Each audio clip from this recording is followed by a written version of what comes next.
Okay, we are live on YouTube. Atik, you can start the moderation of this meeting. Yeah, hi.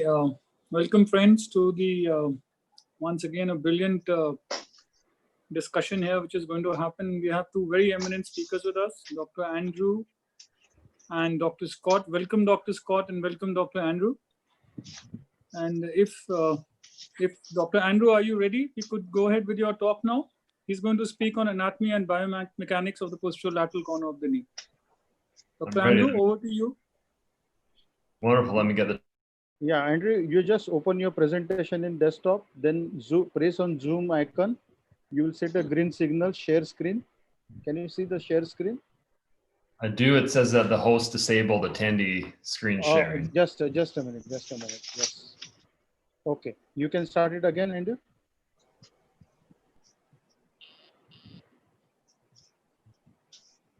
Perfect. Yeah. So that come across okay? Yeah, I'll just mute everyone, Andrew, so that you can speak very peacefully. Time is not a problem. Wonderful. Well, thanks for having us.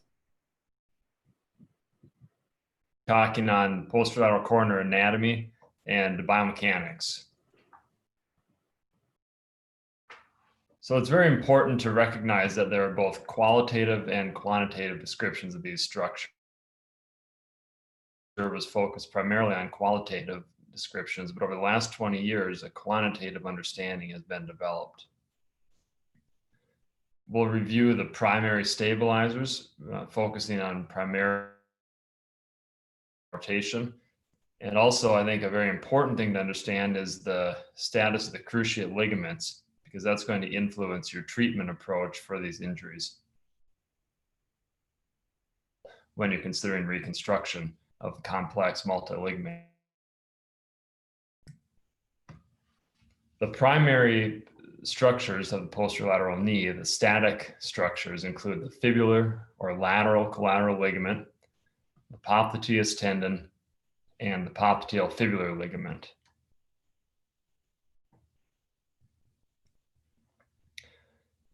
Being aware of the quantitative anatomy and the qualitative anatomy allows us to surgical dissection in our, and you can see this illustration here at the right shows a splitting incision in the as well as a splitting incision in the biceps femoris tendon, and there's a traction stitch in the FCL. Identify the femoral attachment of the fibular collateral ligament through that IT band splitting incision via traction on the biceps femoris splitting incision. That's a very nice way. And this can be done even in the acutely injured patient. But in the acutely injured patient, the structure and identify its femoral attachment, even if there's a grade 3 disruption, because these are oftentimes mid-substance injuries. Can be identified via the splitting incision, the biceps, and a little bit of the biceps can be taken down to really identify the location on the anterolateral downslope of the fibular head. This is a posterior view demonstrating the popliteus tendon from a recent article in AJSM showing the broad muscular attachment to the posterior tibia. And on the femur, it attaches to the anterior 1/5 of the popliteal sulcus. It goes intra-articular, as we all know, and it's deep to the FCL and the capsule at this location. The popliteal fibular ligament has a proximal attachment to the musculotendinous junction of the popliteus, as we can see in this often cited surgical or dissection image from Dr. Leprade. And on the fibula, slope of the fibular styloid. So you can see this is proximal and posterior and even medial to where the FCL attaches on the fibular head.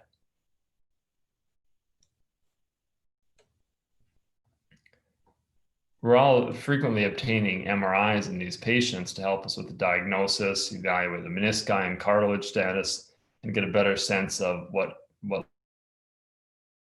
multi-ligament acute injury setting when the physical exam is perhaps less useful. So awareness of the appearance of these on MRI is very important, and you can see a nice image of the biceps femoris attaching to the fibular head. On the left, in the middle, there's a nice image of the fibular collateral ligament in the intact state. And on the right, you can see the popliteus tendon.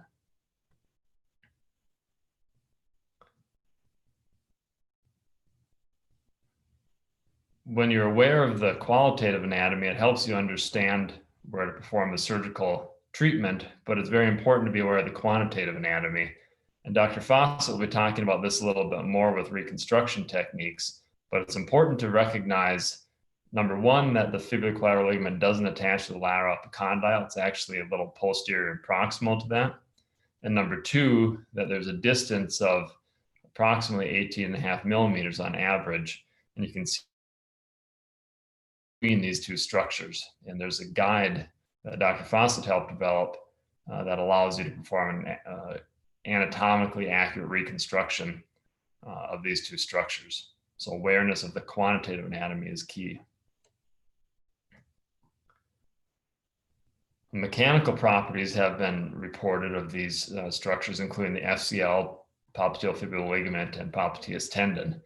And there's a relatively low ultimate tensile load compared to structures such as the ACL and PCL.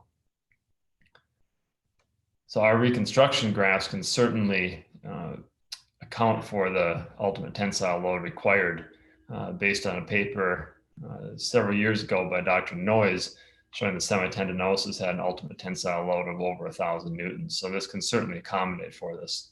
Some authors prefer tibialis anterior grafts, some prefer considering an Achilles graft, but in patients where we're looking at autografts, these autografts can certainly accommodate for these structures. So what are the primary roles? Well, I believe strongly that once you understand the anatomy, the biomechanics makes perfect sense. So if you understand where the structures attach, you can understand what their primary role is. In the FCL, the primary role is a stabilizer of varus stress. The primary role of the popliteus is to stabilize against external rotation of the tibia relative to the femur. And the PFL has been shown to have a secondary role in restraining varus and external rotation. And there have been biomechanical studies comparing a reconstruction with and without a PFL reconstruction. And those showed increased varus if you didn't include the PFL reconstruction. So it's recommended that be included based on those biomechanical studies. So this is from a Leprade article where they evaluated the intact state, the section posterolateral corner state, and reconstruction with their anatomic-based technique developed by him and Dr. Engebretson. And they tested these three states, and as you can see in the figures, the reconstruction nearly normalized varus and external rotation compared to the intact state. And you can clearly see that the cut posterolateral corner state had increased varus and external rotation. As I said, there's a very key role that the cruciate ligaments have in these injuries. And as you'll see in my upcoming talk, approximately a quarter of these injuries are isolated, perhaps even less, whereas the majority have a combined ACL, PCL, or even bicruciate injury. And Dr. Leprade, 20 years ago, studied the state of the knee when there was an FCL sectioning in an ACL deficient state. And when you perform an ACL and address the FCL, so showing that inadequate lateral knee or inadequate lateral structure leads to increased graft force. This was also reviewed around the same time where an increased posterolateral corner force was identified. It was very clearly a shared role of these structures. And this is why I believe that reconstruction in a simultaneous setting rather than in a stage setting is important for these injuries, as if you only treat one of the two ligament tears, you're not fully addressing the knee, and that injury can be prone to stretch out after reconstruction. The same has been shown for the PCL and posterolateral corner. Leprade in 2002 reported increased PCL graft force with coupled posterior drawer and external rotation. And a couple of years prior, Dr. Harner at Pittsburgh reported increased posterior tibial translation and external rotation. in posterior cruciate ligament reconstruction when there was a PLC deficiency. So again, there's a very clear shared role in restraining these rotations and translations. So it's important to address both the cruciate ligament and collateral ligament at the same time. So in summary, having a good understanding of the anatomy is key for understanding the diagnosis, and it lends support to understanding the biomechanics and your surgical treatment options. And it's very important to understand the influence of the cruciate ligament status on the posterolateral corner. Thank you.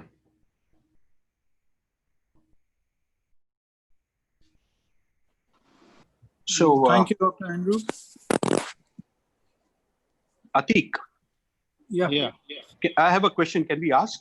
Yes, Yes, please go ahead. Dr. Andrew, Dr. Narvekar would like to ask you a question. Go ahead, Dr. I have a Narvekar, couple of questions. The first thing please is, go ahead. yeah, can you hear me? I can hear you. Yeah. So the first question is that in spite of the fact that we have some other important structures like the fabulopubular ligament, the arcuate ligament, why are we stressing only on the popliteofibular ligament and the popliteus besides the fibulocollateral ligament towards providing the stability? Does it mean that the other structures do not contribute? That's one. And secondly, we are talking about static stability provided by the popliteofibular ligament, whereas it is not attached to the bone, but rather attached to the musculotendinous junction of the popliteus tendon. And therefore, it would probably have more of a dynamic stability rather than a static stability. So can you just elaborate on why, we all through these 20 years, only talking about the popliteofibular ligament, which was again discovered, so-called, in probably 2000 or late 1990s, around 1995, 98. So what about the other ligaments? I think that's a great question. If you go back to the 90s and 80s literature, there's more of a discussion of the arcuate ligament, which is more of a combined structure, including the PFL and the FFL that you're talking about. And it was the work in the early 2000s through University of Minnesota and Oslo University in Norway that tried to dive in to get a better understanding of the role of the structures in this region. And what they found from a dissection standpoint was that the PFL was more readily identified and reliably identified as a robust structure compared to the FFL. And when they were doing their reconstruction testing, they found that in their pilot studies that aren't really well described in that 2004 paper, that the incorporation of the PFL was more important than the FFL. But I think if you look at the vector and you look at a lot of the different reconstruction, from a clinical standpoint, as long as you're addressing the primary static structures, there's not a substantial difference in the reconstruction success. While you may see some subtle differences in the biomechanics, there's not a substantial difference when you're looking at a clinical standpoint. So I think you're absolutely right that the FFL is a structure, and it's important to recognize that. A lot of my approach is based on with complete posterolateral corner reconstruction. It's a reliable and reproducible technique. That's been my preference. But I do agree that from an anatomic standpoint, there are other structures there to consider. And I think that addresses the first question. I guess from the second question about the role of the PFL in terms of its attachment to the musculotendinous junction and whether it's a static or a dynamic structure. From a biomechanical testing standpoint, it's easier to do this in the laboratory and assess the role of the popliteus tendon. And arguably, that has a dynamic role as well, and not just a static role. But in the ability to test that we have, we can only really test the static role. And that'd be the same for the popliteofibular ligament. Something I didn't specifically review in this talk, but will be going over in more detail in the next talk on the acute injuries, are these dynamic structures, including the IT band, including the biceps femoris. These clearly have a role in providing restraint to varus and external rotation of the tibia. So I think that's important to recognize those as well. Andy, I have a question on the posterolateral rotary instability and the anterolateral rotary instability has been very well described. The only problem is, as you rightly said, its association with ACL. The moment you have ALRI, that is anterolateral rotary instability, associated with ACL versus PLRI associated with ACL, how easy is to clinically differentiate between two? Because eventually what you're going to get is the same severe pivot shift phenomena. Mm-hmm. I think we have to rely on a number of things. One is surgical dissection at the time of surgery, but really it goes before that because you have to have a good plan going to the operating room. So MRI adds a lot of detail in the acute injury, not very useful in the chronic injury, in my opinion, but in the acute injury, that's useful. The exam in the office is often pretty limited by pain and guarding in the acute multi-ligament injury. So I think that's important, but I don't think it's completely reliable. The exam under anesthesia is what adds a lot of support to understanding the rotatory instability. I think you can get a pretty good sense of translation and varus and valgus torque. So anterior posterior translation for cruciates and varus and valgus torque. But when you have rotatory issues, I think it's a little more difficult in the acute setting than in the chronic setting. So I rely heavily on the exam under anesthesia. And you can field drawer, you can look at dial testing, and that helps us understand it. And in my opinion, if you really look at how the tubercle is rotating when you're applying dial test, when you're applying these different rotatory drawer tests, that helps us understand, is it really anterolateral rotatory instability or is it posterolateral? So I don't think it's straightforward. I think you have to put all those things together. Yeah. Any other question to Dr. Andy? So if there's no other question, can we go ahead with the next talk? Roshan? Yeah, we can go ahead with the next talk. So Dr. Andrew, may I invite you to speak on acute PLC injuries? Certainly, let me get that pulled up here.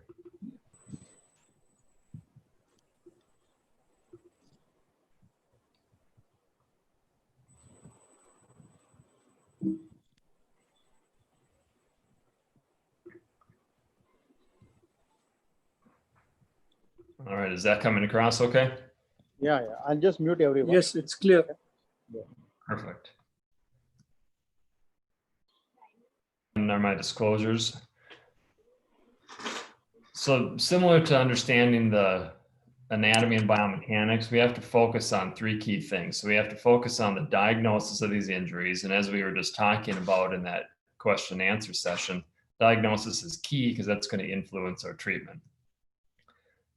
Another thing is anatomy. If we don't understand the anatomy, it's going to be pretty difficult to do a detailed posterolateral dissection. Spending a lot of time in the anatomy lab and reviewing figures so that we're aware of where the native structures attach and how to perform reconstruction or repair technique is absolutely key. And then awareness of selection of surgical techniques is another important topic to review, and we'll go over all these. So as I mentioned briefly in the last talk, isolated posterolateral corner injuries based on a number of studies we did approximately 10 years ago is less than 30%. And this may even be a high rate based on the referral practice of the senior author on those studies. And it could be even lower, maybe in 10 to 20%. So the majority of these are combined posterolateral corner injuries.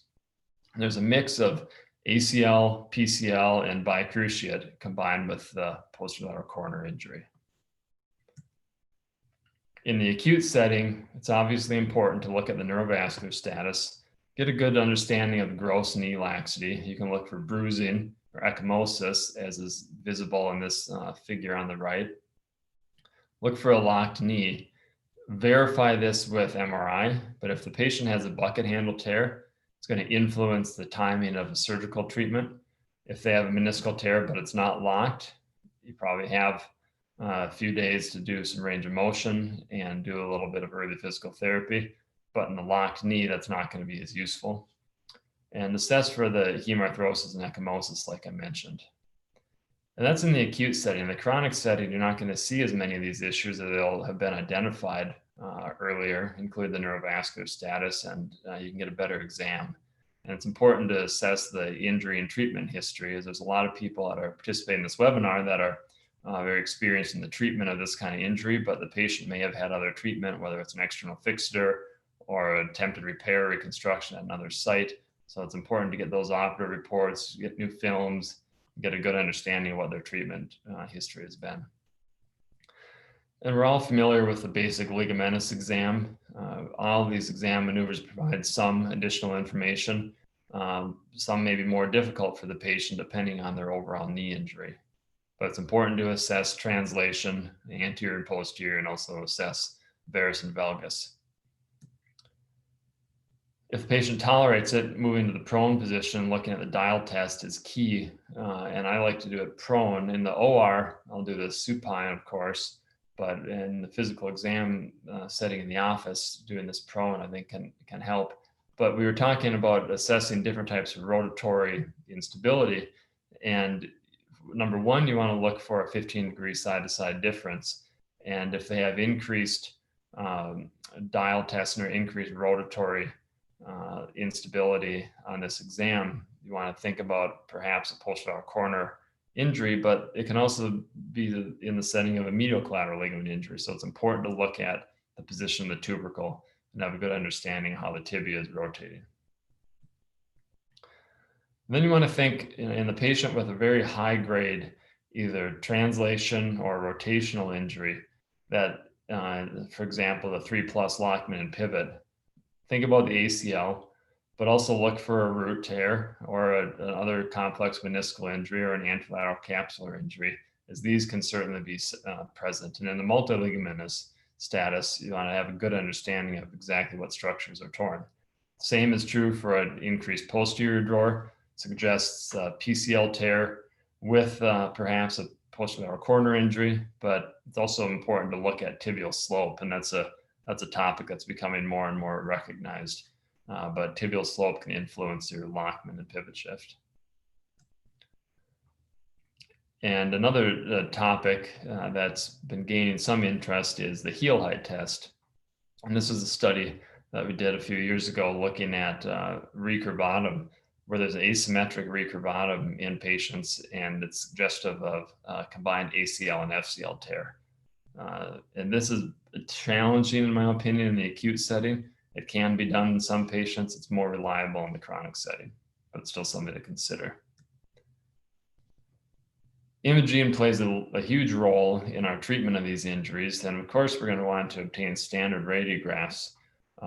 Stress radiographs and long leg alignment and mechanical axis alignment is going to be important, but it may not be as well tolerated in acute injuries. And if they're not fully bearing weight, it's not going to be a useful test. And MRI plays a large role in the acute injuries, less so in chronic injuries. You can get a lot of information from just plain radiographs. So look for Sagan fractures, look for an arcuate fracture, because that's certainly going to influence your treatment if you identify an arcuate fracture. And it would make me want to proceed to the operating room in an earlier fashion, because pretty quickly you get a lot of scar around that in the biceps, and it makes your common peroneal nerve dissection much more complicated. Standing radiographs, as I mentioned, are really more of a role in the chronic multiligamentous injury, may not be as reliable in acute injuries. Stress radiographs do add a lot of information. I've found that I can do these in the acute setting, especially the varus and valgus. The kneeling posterior translation and the kneeling lateral radiograph, I think, is a little more difficult to assess for PCLs because it really relies on the patient to put full weight through the knee. But in my hands, I've been able to use the varus stress radiographs in my office to look for posterolateral corner injuries. And it's been very useful as it allows me to really preoperatively plan and book the appropriate OR time and counsel the patient appropriately when treating ACL tears and PCL tears in the setting of a collateral ligament injury. And the data from Dr. LaPrad's study in 2008 suggested a 2.7 or 4 millimeter side-to-side difference threshold to suggest an FCL versus complete posterolateral corner injury. They've lowered that threshold a little bit with a more recent study, but in general, what I'm looking for is asymmetry side to side. And even if there's some guarding, it's going to give me a lot more information than I had with just the static radiographs and allow me to prepare for the operating room. And again, in my experience, most patients, although it's uncomfortable, they tolerate this exam pretty well. And as I keep saying, MRI is critical for these. And there's some well-known studies that demonstrate a challenging assessment of the posterolateral corner with MRI. It really isn't optimized to identify the Popliteus and the FCL based on the obliquity and the planes of imaging. But there's some other secondary findings. And we reported a decade ago that if you find a bone bruise in the posterior medial tibial plateau, it's highly suggestive of grade 3 posterolateral corner injury because the varus mechanism that goes through the knee when creating that posterolateral corner injury. So look for this, pay attention for a bone bruise in the posterior medial tibial plateau. Even with ACL tears, you may see the more classic ACL bone bruising, but look for the posterior medial bone bruise because that can suggest a varus injury in the posterolateral corner. Also, always be vigilant to look for root tears when you're seeing patients with a higher grade multi-ligament injury. Meniscal root tears can certainly be identified. So this is just a view showing a drive-through sign of the lateral compartment. And we know that looking at radiographs and understanding anatomy, that the lateral plateau has a different shape than the medial plateau, where the medial plateau has a concavity, but the lateral plateau has convexity, and there's more translation through the lateral compartment. And that's been shown in animal studies as potentially the reason that the grade 3 posterolateral corner injuries don't heal as well as those of the medial side of the knee. So it's been shown that there's poor healing with non-operative treatment based on more historical studies that can lead to chronic varus, development of a varus thrust gate, and chronic instability. So surgical treatment is preferred for the grade 3 injury, especially when combined with a cruciate ligament injury. There's a lot of things to consider, whether you perform these in an acute setting versus delayed setting, whether you perform reconstruction or just repair, and if you stage these with a single stage procedure, or if you address the collaterals as some people prefer and return later for a cruciate ligament reconstruction at a later date. So we'll go through some of these details. So the lateral knee approach has been pretty well defined by Laprade and others. The size of the approach is somewhat influenced by what you're anticipating to identify and what reconstruction you're anticipating you'll need to perform. But in general, it's a lateral incision with a more posterior based flap. I find it's easier to bring the incision a little bit more anterior. You got to be careful if you're making an anterior incision for a patellar tendon harvest that you have an adequate skin bridge. But if you bring it a little more anterior, then the posterior flap will fall back out of the way, and it's easier to retract the anterior tissues. And I think that makes it an easier case and easier for your assistant. And in the acute setting, if you're there at 1 week versus 4 weeks, it's going to look very different. The earlier you are in identifying these structures, the easier it is to perform the dissection. But look at the biceps femoris tendon. If that's torn off and retracted based on your MRI, be very careful identifying the common peroneal nerve. Identify the IT band, that can even be torn right off the tibia in some of these patients. And do a very careful common peroneal nerve neurolysis. And here you can see it in this neurolysis where the nerve is more horizontal in that picture. And this is the patient who had nerve entrapment and required a more limited incision in order to perform that neurolysis. But you can certainly perform a more extensile approach if needed. So my preferred approach is to first identify the injured structures, especially if there's biceps or IT band or lateral capsular injuries. Once I've done that and I've tagged those structures for later repair, then perform a bicep splitting incision. And that allows me to really accurately identify the fibular collateral ligament, as I mentioned previously. Traction on that FCL allows you to identify the location of attachment on the femur. Then you can split the IT band in line with its fibers, identify the femoral attachment at the same time. Repair can certainly be considered for a lot of these structures, and I'll go over repair versus reconstruction. but repair for biceps tears off the fibular head, complete lateral capsular avulsions, IT band injuries, arcuate fractures, repair is very reasonable for that. Although repair has gotten a bad name in a lot of posterolateral corner literature, for these structures, it's a very reasonable approach. So here's an example of a biceps femoris avulsion off the fibular head. And a repair can be performed placing stitches through the tendon that allows you to release it. You need to be able to get this back down to the fibular head with the knee in full extension. If you can't, it's going to stretch out or your repair will fail. Lateral capsule avulsion. Here you can use a basic suture anchor and put 2 or 3 along the lateral tibia. And this will allow you to repair the lateral capsule, including the mid-third lateral capsular ligament, the meniscotibial attachment for the lateral meniscus, and depending on your preference for nomenclature, the ALL or COL, or the lateral capsular tissue, as well as to get a little more anterior. And if there is an IT band avulsion, you can repair that at the same time. And my preference is to place these anchors and keep the sutures out of the way and repair this as my last step in the procedure with the knee in full extension after securing other grafts. So as I mentioned, the IT band can certainly really suggests a high-grade varus mechanism. I've seen these in patients with a medial plateau fracture, and then they completely avulse all the structures on the lateral side. But this, again, just like the lateral capsule, can be repaired with suture anchors with the knee in full extension. We discussed arcuate fractures, or the fibular head avulsion fracture. You want to perform a whip stitch in the tendon. This can be repaired through bone tunnels.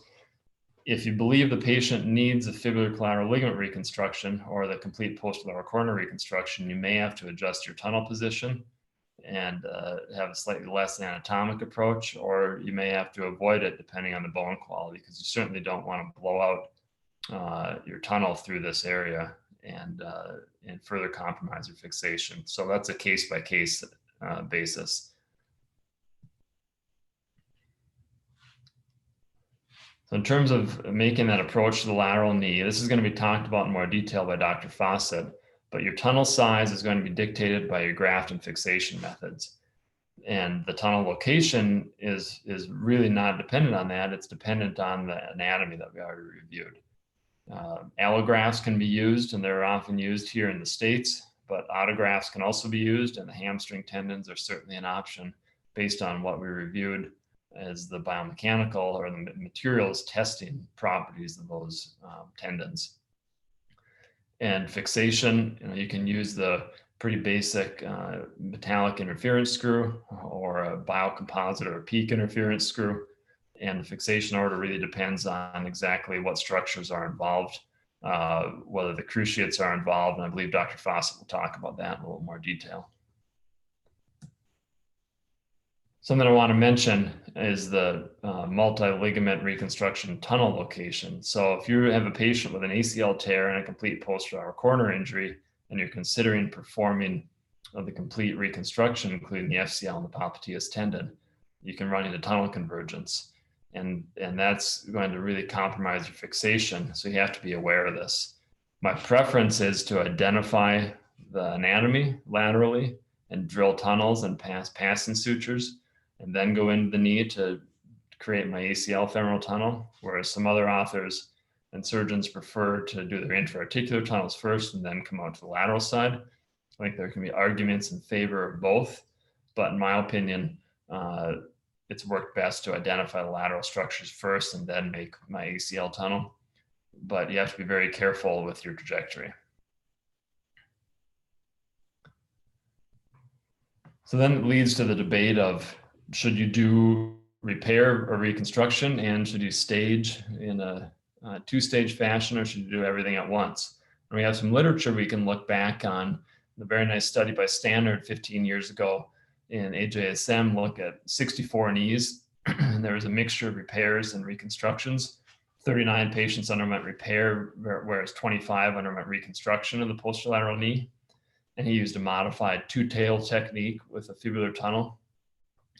and they reported nearly 40% failure in repairs, whereas only 9% failure in reconstruction. But it's difficult to really assess this because most these were staged, so it doesn't apply as well to the patients that are often going under single stage reconstruction rather than staged reconstruction. Another study a few years later by Levy out of Mayo Clinic in Minnesota in 2010 looked at 28 knees. 10 underwent repair and a staged procedure, whereas 18 underwent reconstruction with a single stage procedure.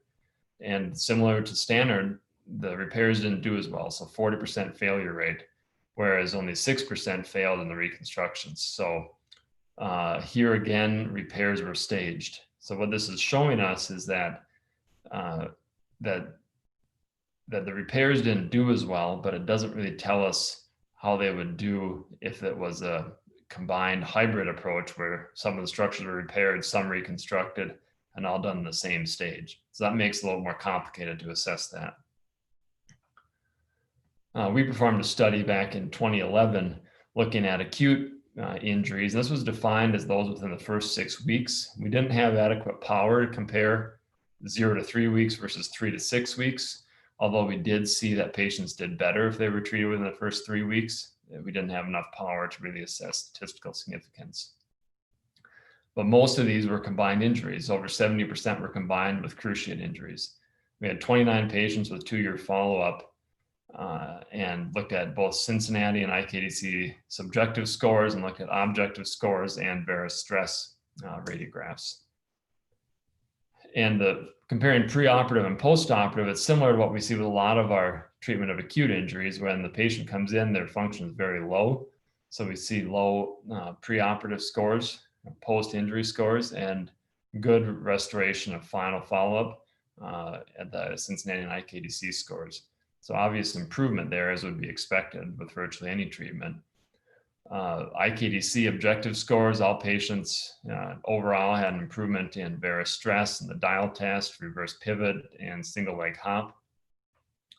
And it's also important to really critically analyze your reconstructions. And if you're doing a lot of posterolateral corner reconstruction, one way to analyze this is with a varus stress radiograph and comparing this at the preoperative state, whether it's on the examiner anesthesia or in your office, and then comparing to the final follow-up. And that allows you to critically analyze your results. And what this showed is that this hybrid approach of repairing the structures that are repairable, such as the lateral capsule and the biceps and iliotibial band if necessary, and reconstructing the remaining structures such as the FCL, Popliteus, and tendon and the PFL results in a final follow-up side-to-side difference of less than 1 millimeter. So that certainly improves the overall stability from an objective standpoint. And rehabilitation is critical for these. You have to have a good team with your physiotherapist. You need to arrange physical therapy preoperatively, in my opinion. Minimizing swelling with an ice machine, patellar mobilization, quadriceps activation is key. This is a big surgery to go through if you think about taking autografts from patellar tendon, perhaps the hamstring, and doing combined cruciate ligament and collateral ligament reconstruction. It's a big surgery, so you have to make sure you have adequate pain control and rehab postoperatively. And I like to assess the safe zone range of motion. If you're concerned enough that you can assess safe zone intraoperatively, you should probably be concerned about your reconstruction technique or the integrity of the reconstruction. I like to have at least 0 to 90 degrees without undue tension on the reconstruction grafts and be able to really assess the stability intraoperatively. Then I can rehab them more confidently. My goal is to have these patients at 90 degrees within 2 weeks, and then degrees by 6 weeks and progress to full range of motion from there on. Well, not everyone achieves this, and some take a little bit longer, but this is my goal. I normally make the patients toe touch weight bearing for 6 weeks. Some say non-weight bearing. I think toe touch has been shown to be safe, but weight bearing beyond that with a collateral ligament is not possible in my opinion at this point. And then depending on the ligament injury, I start out with an immobilizer, but if they have a PCL tear, I'll use a dynamic PCL brace. There's static PCL braces. I think it's important to think about using a PCL brace in these patients. and then ultimately converting into a functional brace. And a full course of rehabilitation takes at least a year. Some suggest that proprioception is at least 18 months if you have 2 ligament injuries, and perhaps even more. So the patient really has to be aware that this is a big injury with a big surgery, and that rehabilitation is critical to achieving a good outcome. So in summary, get a very detailed exam, combine your understanding of the anatomy and the stress radiographs and your physical exam and the imaging in order to make an appropriate diagnosis. And again, it's all based on that anatomy. Your anatomic repair and reconstruction techniques should allow early range of motion.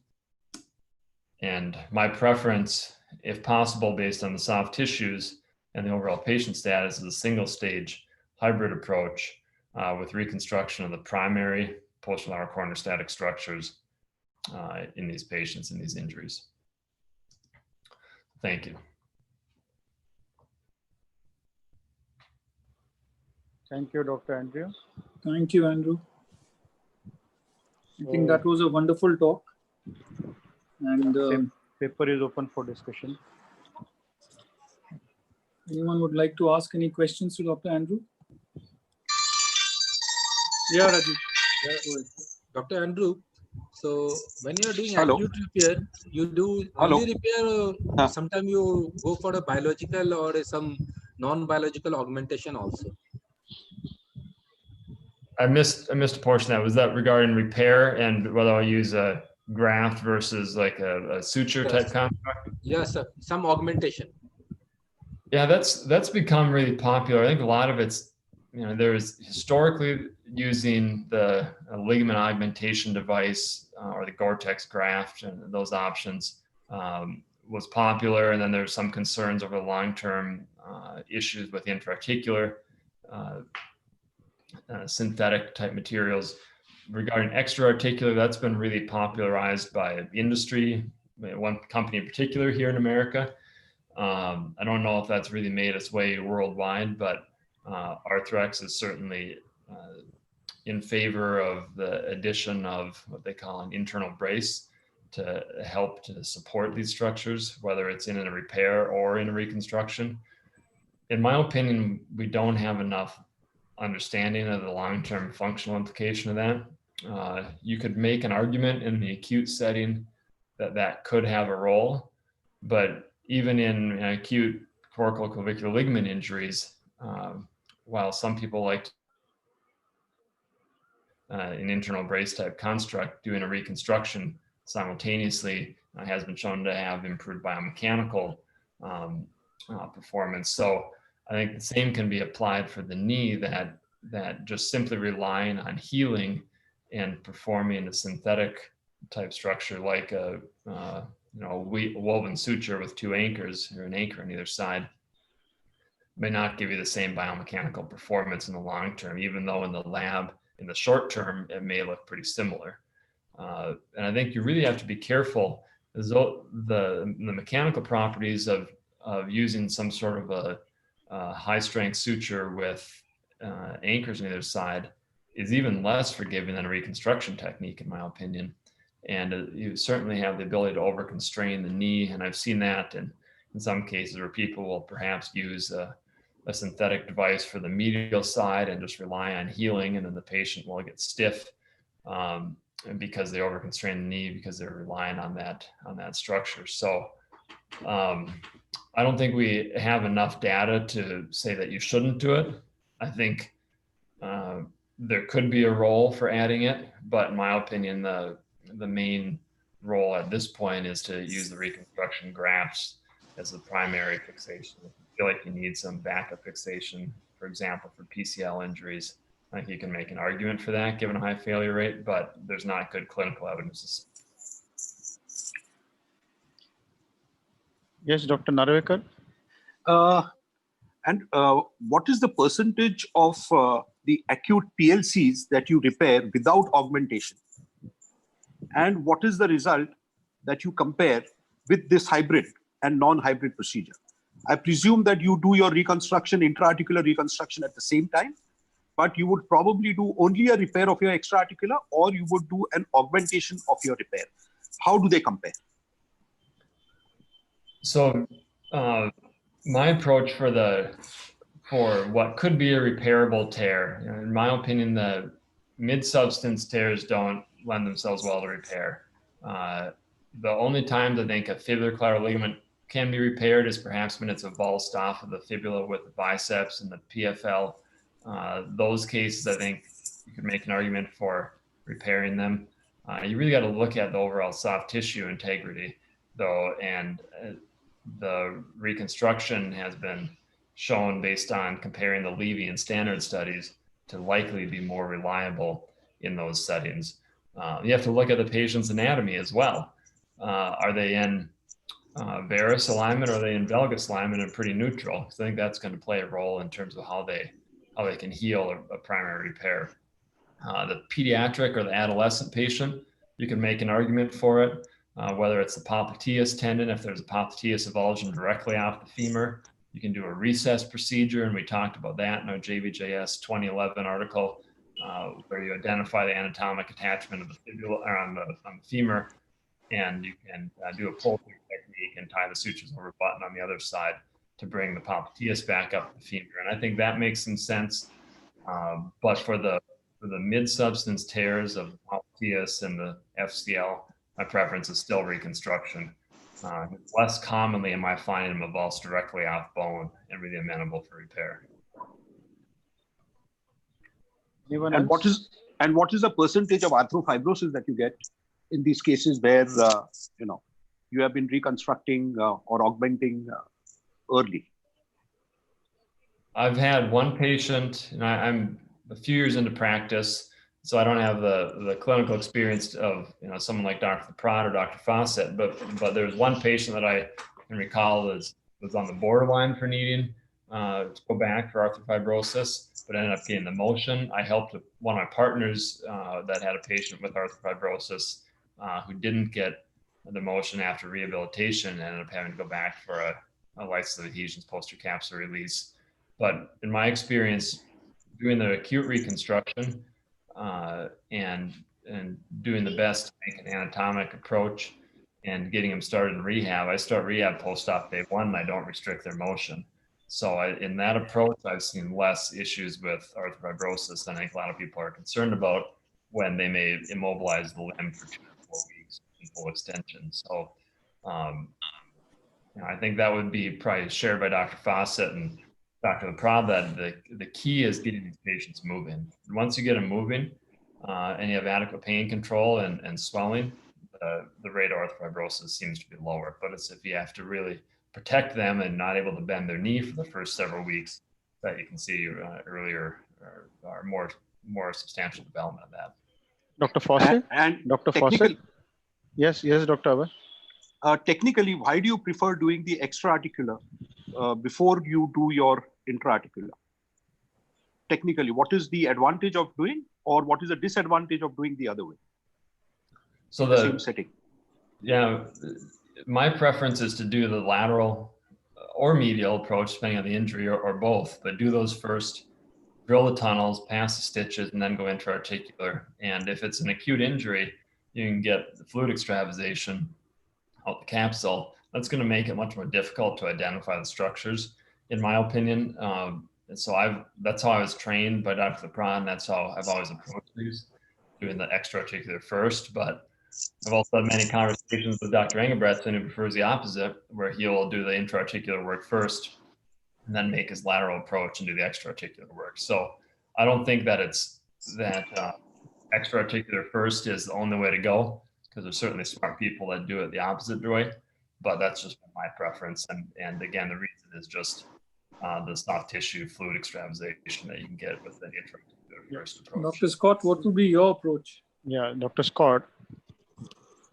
So I share Andy's approach as well.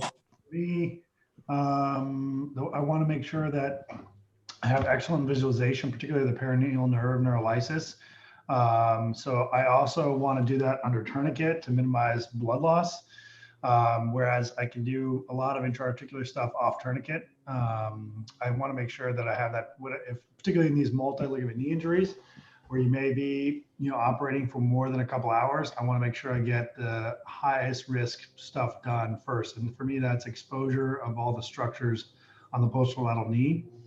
And then subsequent after that's meniscus repair, and then intra-articular ligament repair, and then medial sided knee injuries. So that's my approach in terms of how I approach those things.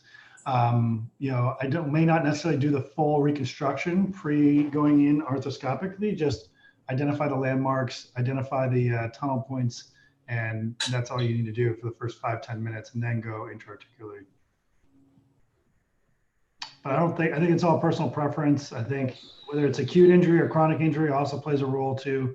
And then how stable the knee is, right? So super unstable knee, it may be beneficial to provide a little bit of stability to the knee before you go intra-articularly, just because sometimes it can be very difficult to stabilize the leg while you're trying to lift the leg and do a meniscus repair or ACL.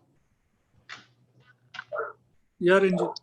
Yeah, Dr. Andrew, what is your approach to acute PLC injuries, say within 3 weeks in a varus knee?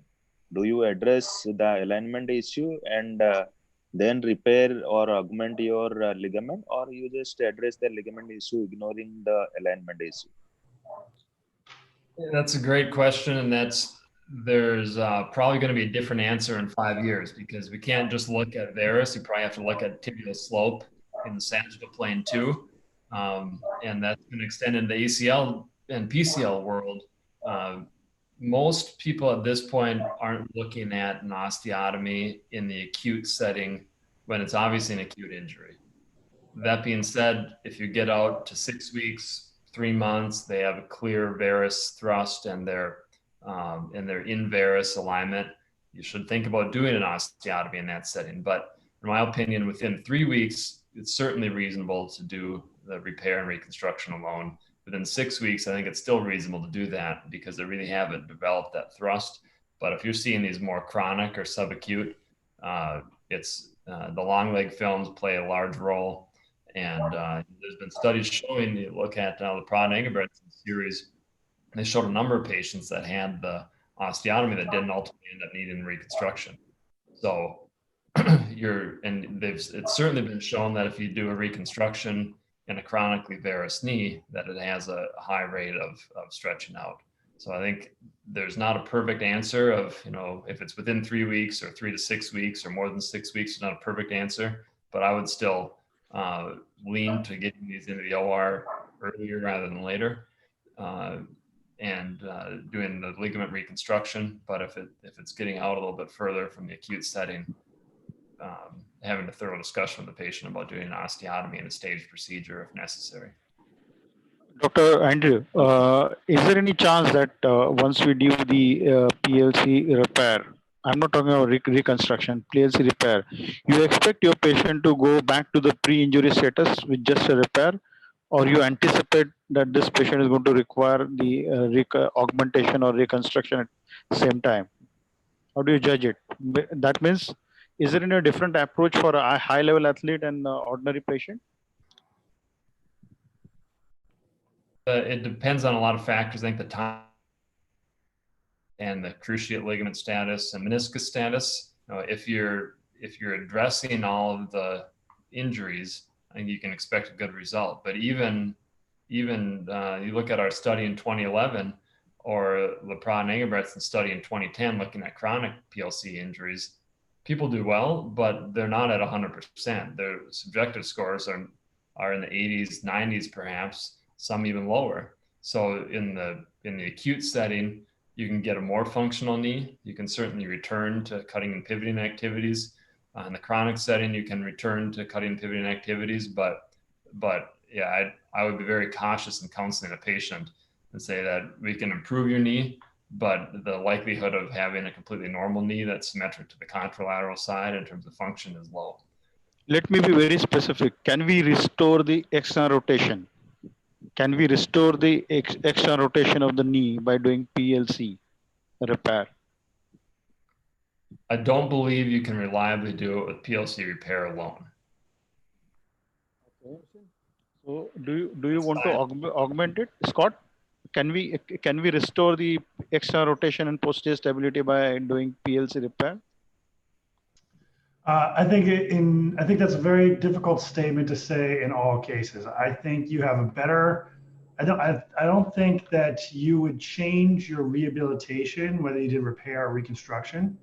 And I think the evidence shows that you have a much higher rate of success. So I would tend to be almost more aggressive in my athletes, reconstruction, particularly on this side. And I would disagree with Andy's statement about kind of restore.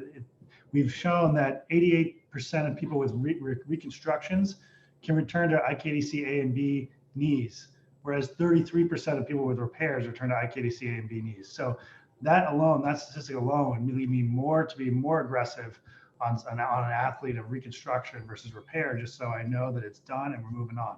Now, that being said, these are a multitude of injuries, and our classification is very difficult to label every single injury, right? So I just had a gymnast who had bilateral posterolateral corner injuries. One side was a arcuate fracture of the fibular head, and we treated those initially both non-operatively to see if we could get the arcuate fracture to heal.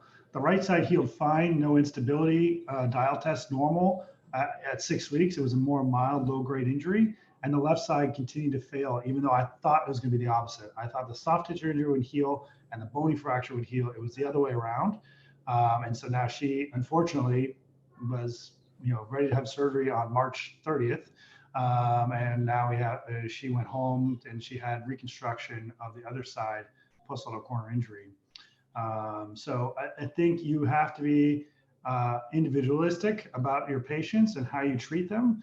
But each injury has its unique persona. But in general, if I had to make a statement, I would say reconstruction is going to be a better chance of returning the knee to normal and correcting external rotation.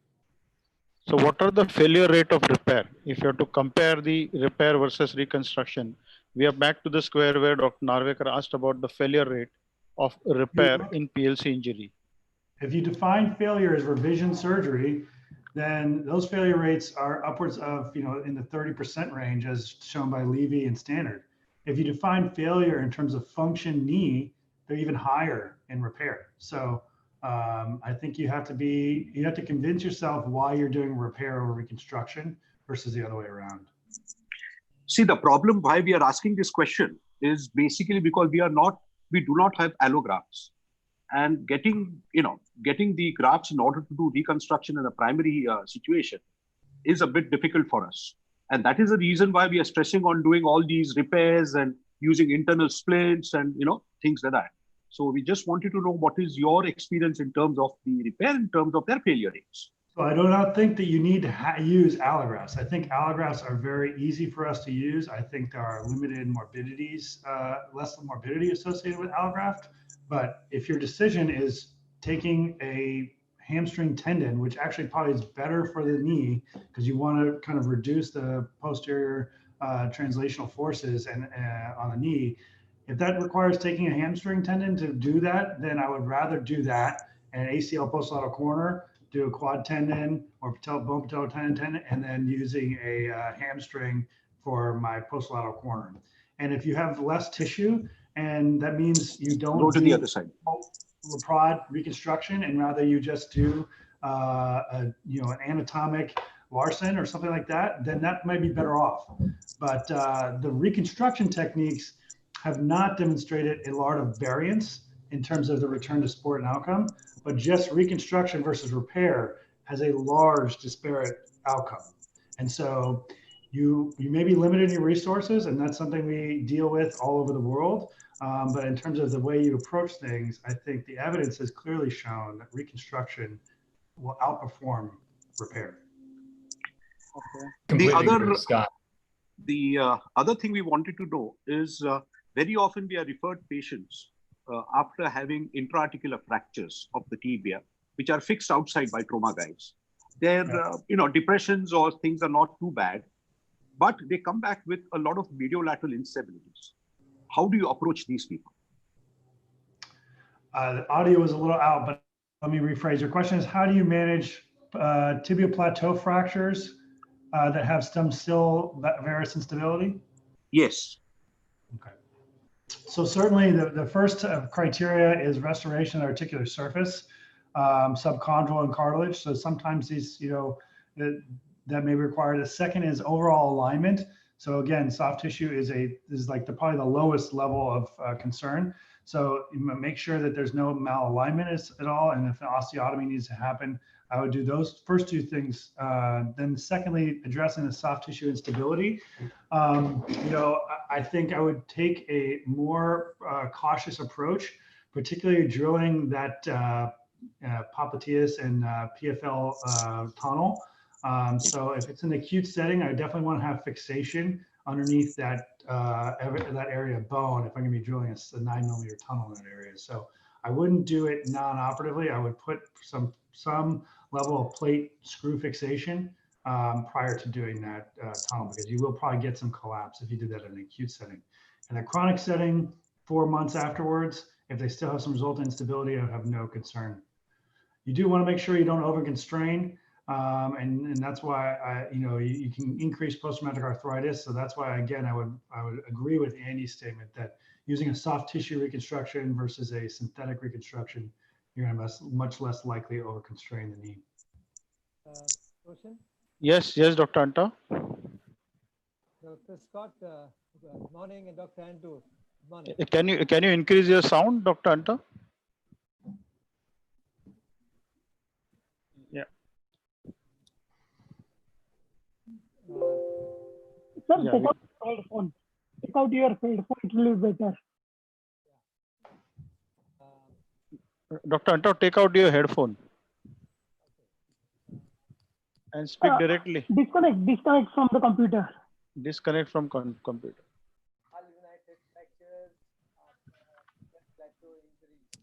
So we can't hear you. I think you need to disconnect your headphone from the computer and increase your sound. Yeah. Not audible. Okay. Dr. Antao is not audible. So I think, you have any questions, Rajiv? In that case, I would like to ask question to Dr. Scott as well as Andrew. The effect of Popliteus, dynamicity of Popliteus is permanently lost in posterolateral corner injury.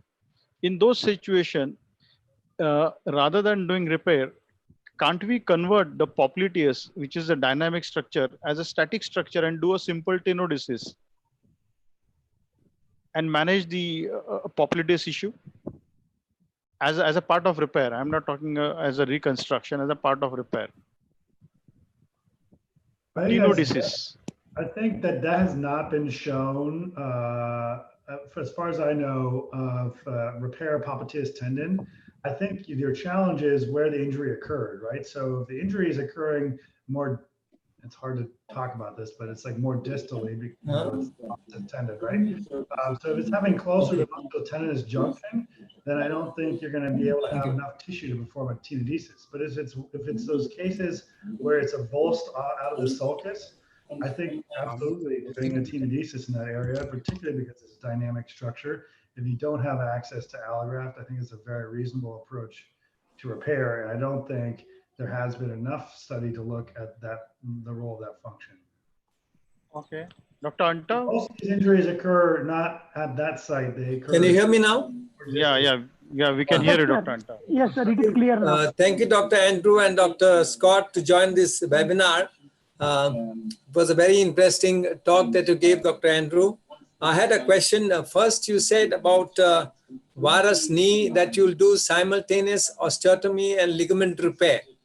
Now, my question is, this patient, this sportsman had a varus earlier before injury and he was performing perfect. And now he has an injury and now you see it's a varus plus a ligamentous injury. And you said you will correct the varus also at the same time. Would that increase disability? So that's a good question. I just want to clarify. For an acute injury, I wouldn't recommend correcting the varus alignment at the same time. It's in the chronic state where they have asymmetric varus that I would look at correcting it. And I would, in that case, not do a ligament reconstruction at the same time. I would just correct the varus and then come back later for ligament reconstruction if they had clinical instability. But for symmetric bilateral varus and acute injury, I wouldn't address the alignment. I would just address the ligament. Thank you. What about the case of malunited plateau fractures that come with instability sites? What do you do for that? Just now we spoke about it, Yeah, Dr. Antao. no. Do they do intra-articular osteotomy first to correct the varus, or do the ligament? Scott and Andrew, how do you approach the malunited intra-articular fractures along with the varus and varus instability? Do you do intra-articular osteotomy, or you do just a reconstruction of ligament? Well, I think it depends on the nature of the plateau fracture. If it's a purely medial plateau fracture with a high energy injury and a varus mechanism, you got to restore the medial articular height. So I would argue for doing a primary open reduction internal fixation, and if you have concern for the lateral structures, doing a simultaneous repair and possible reconstruction based on what's involved. And that's for a varus injury with a medial plateau fracture. For a bicondylar plateau fracture, it really depends on the soft tissues. And if you have a high energy bicondylar plateau fracture, I'm certainly not looking at doing the ligament reconstruction in that setting. I would have my trauma partner fix the fracture. And if he was really concerned about the ligamentous stability at that point, if the soft tissue is allowed, you can certainly consider a reconstruction. But in my opinion, you're better off getting the fracture to heal in an appropriate alignment and the soft tissues to heal, because we know that those can be at risk for not healing. And then I would come back for a ligament reconstruction if indicated. But I would still lean towards just doing the fracture work first, with the exception of that bad valgus injury with a lateral plateau and a complete medial sided injury with substantial laxity even after fixation. You could make an argument for doing something medially in certain patients, and the same could be made for lateral sided injury with a bad varus. But for a bicondylar plateau, I wouldn't consider doing a ligament reconstruction simultaneously. Yeah, I would agree. I would first effort is fix the bony injury, restore height, restore the articular surface, and then do an intra-articular examination or an intraoperative examination. And then if you still have resultant instability with an isolated condylar fracture, address that with a reconstruction on the lateral side, repair on the medial side. And that all goes to, I think Andy talked about it earlier, it just goes to the morphology of the femur on the tibia. On the lateral side, it's relatively unstable. You have two convex surfaces, and then on the medial side, you have convex concave. So that's relatively stable. So that's why you probably get away easier with a repair on the medial side, maybe even consider augmentation in a highly unstable knee. So, at the initial stage, that gets fine. But I think, at least in the United States, we're so siloed that doesn't really happen, because the trauma guys take care of the original bony injury, and then they send it to the sports guys, where it's a little different approach elsewhere in the world, where you have primary knee guy who takes care of all knee injuries. Yeah, I think Houston in 1980 and as well as Delhi in 1985, they made a statement: no knee with this type of injury can have an excellent result. I think that was the old era. With now newer reconstruction technique, the new better understanding of biomechanics and better understanding of anatomy, we are moving ahead. I think, Atik, you can invite Dr. Scott for the next lecture. Yes, Dr. Scott, if you are ready, may I invite you to speak on various PLC reconstruction techniques. Thank you. All right. Thank you all. Scott, just a minute, I'll mute everyone. Okay.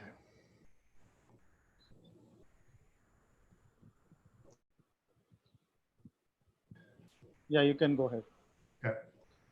These are my disclosures. So not all ACLs require isolated ACL reconstruction, and this is going to be key to understanding the lateral side injuries. So as Dr. Giesling had mentioned earlier, isolated posterolateral corner injuries are relatively rare. They're usually associated with ACL or posterolateral corners, But these are the types of things when you're looking at the lateral side instability, you need to consider. Look at the posterolateral corner, understand anterolateral complex injuries, and then also look at the bony morphology, tibial slope, coronal slope. Okay.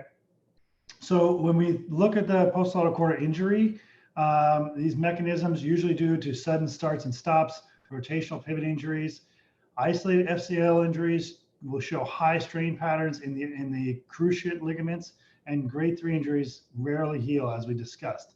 There's greater force with a complete posterolateral corner injury, and these are commonly associated with the cruciate injuries. And this is a common missed injury.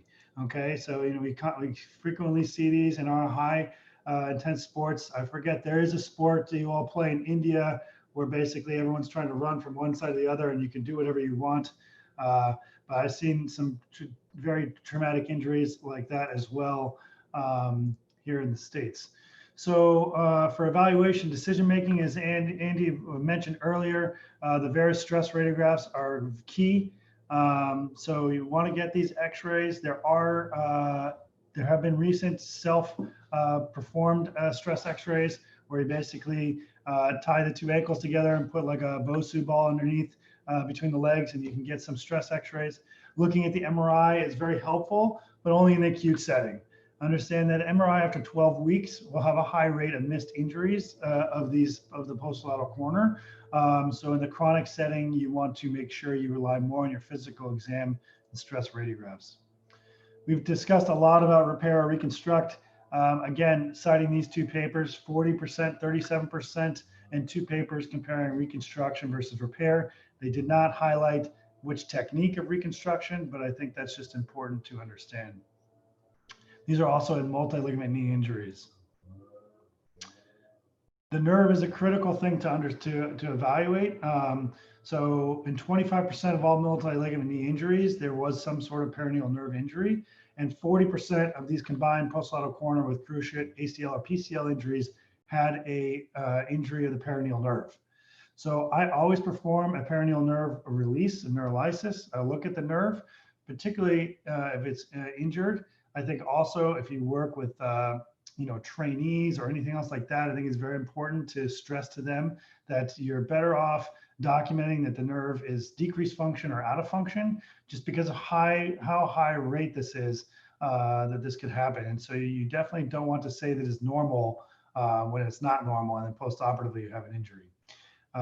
It's a 50% of pre-op injuries will not recover. Those are full injuries. So that's another important thing to discuss with the patients with a peroneal nerve injury, that it's not a very good prognosis, but it's most important to get the knee fixed. I know Bruce Levy has a story of a patient who had a mangled lower extremity. They still did all ligament reconstruction, so they had a stable knee to have their prosthesis attached to.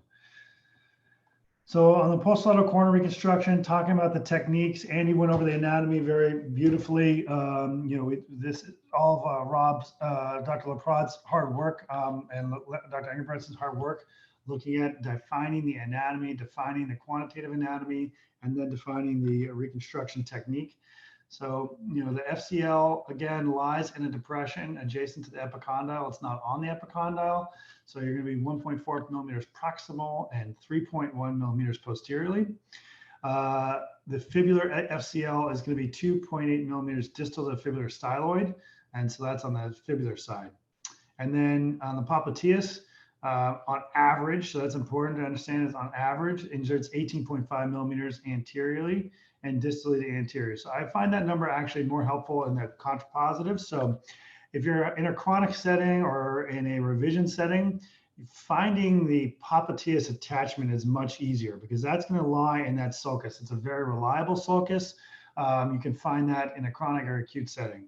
And so I find that more helpful to go and look for the FCL attachment by defining the anterior fifth of the popliteal sulcus and then measuring towards the epicondyle. I can get that general range of general area of where it should be.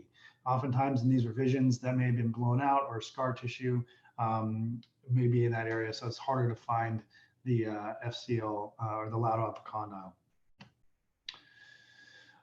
So on the approach, This is an anterior-based lateral incision. I would reiterate that if on your MRI you see any sort of biceps injury, you must be extremely cautious on your approach, because the peroneal nerve is attached to the inferior aspect of that biceps tendon. So when the biceps avulses off, it's going to bring the peroneal nerve anterior and more superficial. So it's very, and there have been colleagues of mine who have made a simple skin incision and the peroneal nerve subluxed out of the incision, just on the simple skin incision. So be extremely cautious in those very severe injuries where you have associated biceps or IT band injuries. But again, you're going to make this anterolateral based incision. I recommend as a pearl, make this more anterior than you expect, because that way you won't have to have your assistant lift the anterior tissues higher. Gravity will pull the posterior tissues and be able to expose. Certainly don't be very conservative with your incision. You can be very, very generous, so you can expose all of these areas and be able to access them. So, you know, it's going to, again, you want to be very cautious of the peroneal nerve at this level. Go straight to that dissection. We talked about why we do this before doing arthroscopy. I think it's helpful to do that peroneal nerve release and be able to get all that anatomy with a clear field. It's important to release the peroneal nerve 6 centimeters proximal. So you're going to go all the way up along the biceps femoris tendon and make sure that it's completely released. And then distally, another key point is you want to go through the peroneus longus fascia. So here's the peroneal nerve here. You can see the peroneus longus fascia right there. I know that's a very that graft is very commonly used in India. So I think, you know, if you were going to harvest that area, you could consider, you know, that's usually done more distally, but that's you're going to want to release that fascia all the way down to that area. That's a key point there. And if you don't, then that fascia is very tight. You have a high risk of post-op peroneal nerve palsy.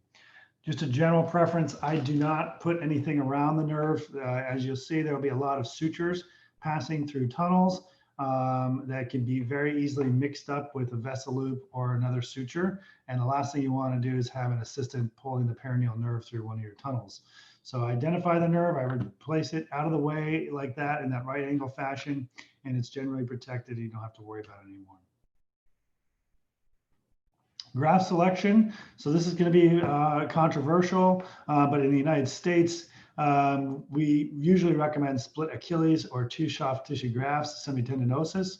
Certainly that can be very difficult to get, but you know, as I mentioned, whether you do this newer technique or do a modified Larson technique using a single graft, that certainly is an option, or you augment with biceps, slip of the biceps, that's fine as well. But what's most important here is that using a BTB is not going to be sufficient. You know, a minimal length is going to be 200 millimeters. If your FCL is 70 millimeters long, you need a tunnel of 25 millimeters in both the fibula and the femur, and then your popliteus fibular ligament is another 20 millimeters. So that to do this, you need at least one longer graft to be able to perform the full reconstruction. Next step is to identify some of these anatomic landmarks. So when we're doing this, after you've released the peroneal nerve, identified the fibular head, make a division in the in that bursa, and you can quickly identify the FCL remnant right there. So there you can see attaching on the anterolateral aspect of the fibular head.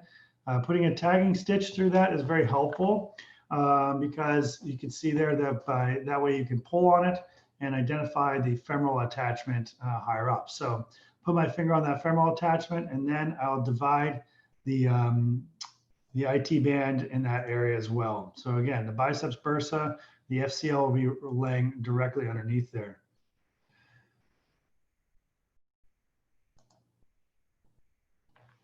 So next step, as we're doing, proceeding here, we're going to put a retractor beyond that nerve and the neurovascular structures.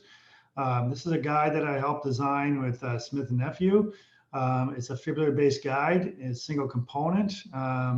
And you're going to basically attach that. Important point here is that the attachment of the fibular tunnel is lateral, okay? It's not anterior, it's lateral. So you're going to need to release some of the biceps tendon off the anterolateral aspect.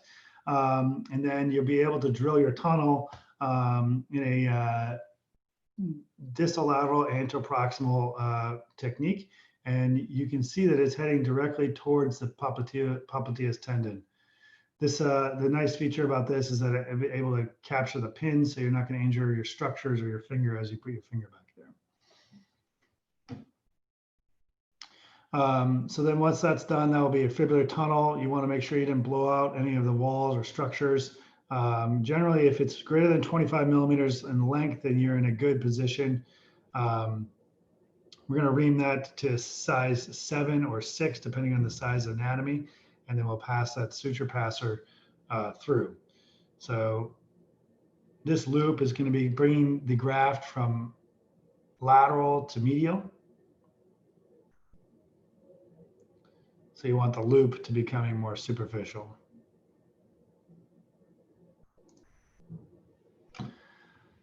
Then for a complete posterolateral corner reconstruction, you're going to need to drill a tunnel for the popliteus tendon and the popliteofibular ligament. So that anatomic position is midway between Gerdy's tubercle and the tibial tubercle. There's a flat spot right there. So you want this to be 1.5 centimeters distal to the bony articular surface. You can feel that there is a little ridge in the back of the tibia. You can go into right there in your earlier stages. If you want to use fluoroscopy, that's also certainly a possibility.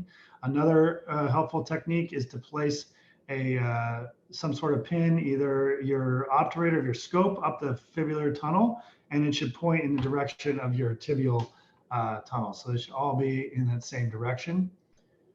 This is a separate guide for this that helps avoid injury to the gastroc. And able to drill. This is a 9 millimeter tunnel that's going to bring in the popliteofibular ligament and the popliteus tendon. That's drilled all the way through the back. And then again, you have the loop. In this case, the tissues are coming from posterior to anterior, so we want the loop to be posteriorly.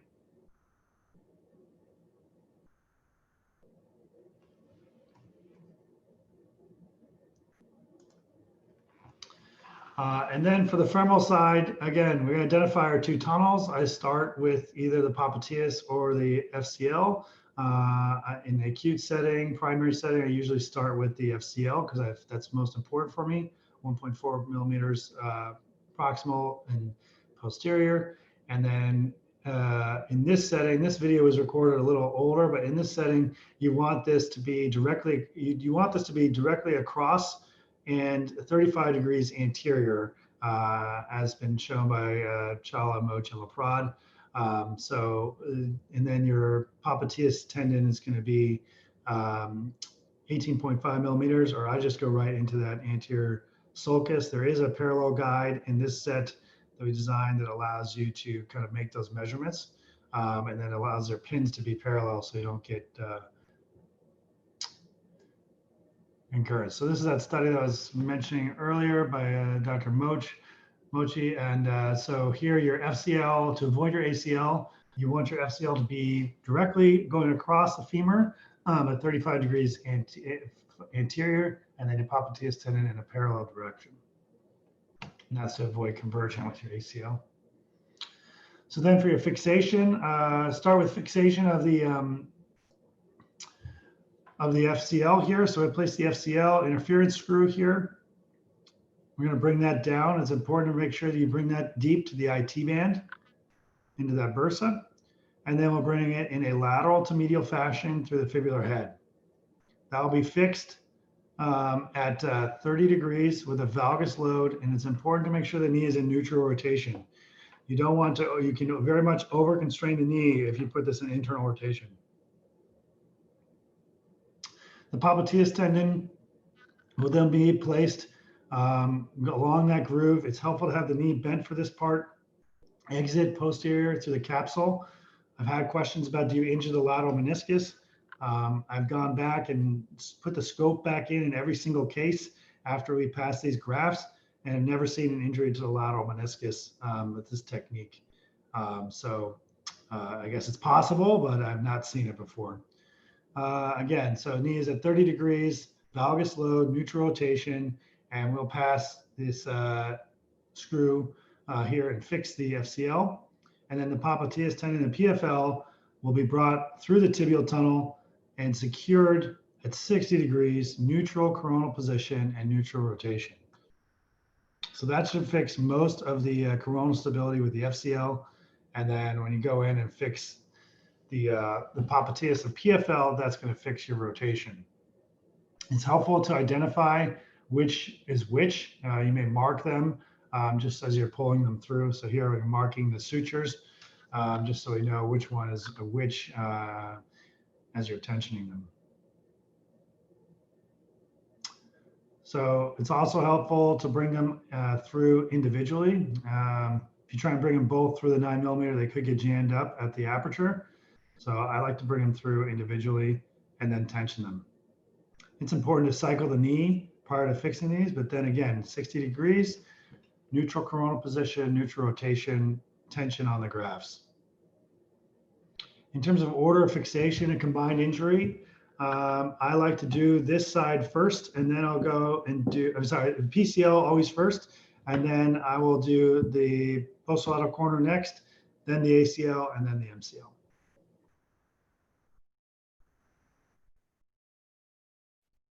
So you have this configuration right here where they're crossing deep to each other, both underneath the IT band, and then repair all those structures, and the perineal nerve is protected.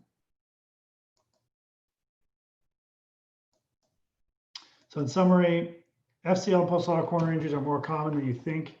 Repairs have higher failure rates compared to reconstructions. Anatomic reconstructions allow early range of motion and lessen the risk of stretching out or persistent laxity. Simultaneous surgery can be done safely and efficient with multiple ligament knee injuries. And care and documentation of the perineal nerve is critical when operating on the posterolateral knee, and excellent outcomes can be achieved with return to sport. And if you want to see this technique and you have access to ViewMedi, you can go to this Look Faucet PLC.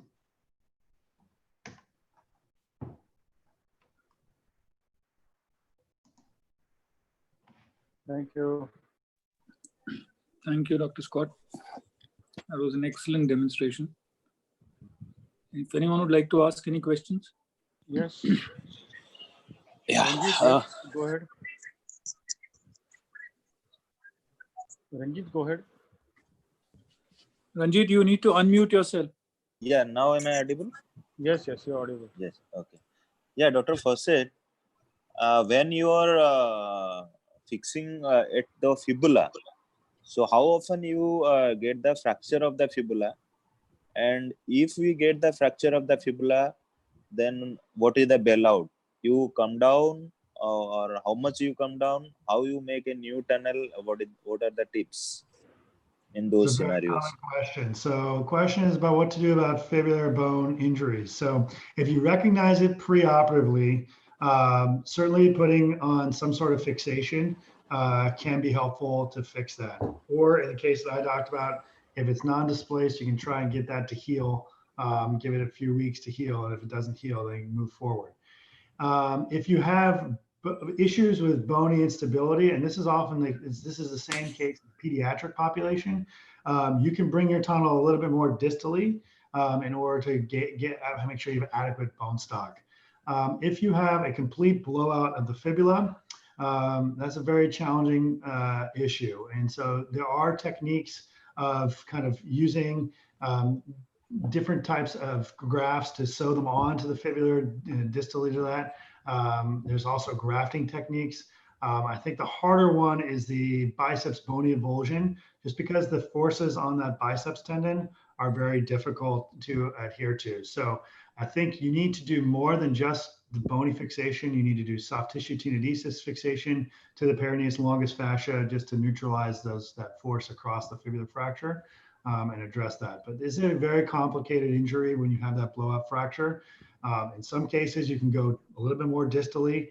I would be, in other cases, you may need to do a staged approach of bony fixation and then come back and do it.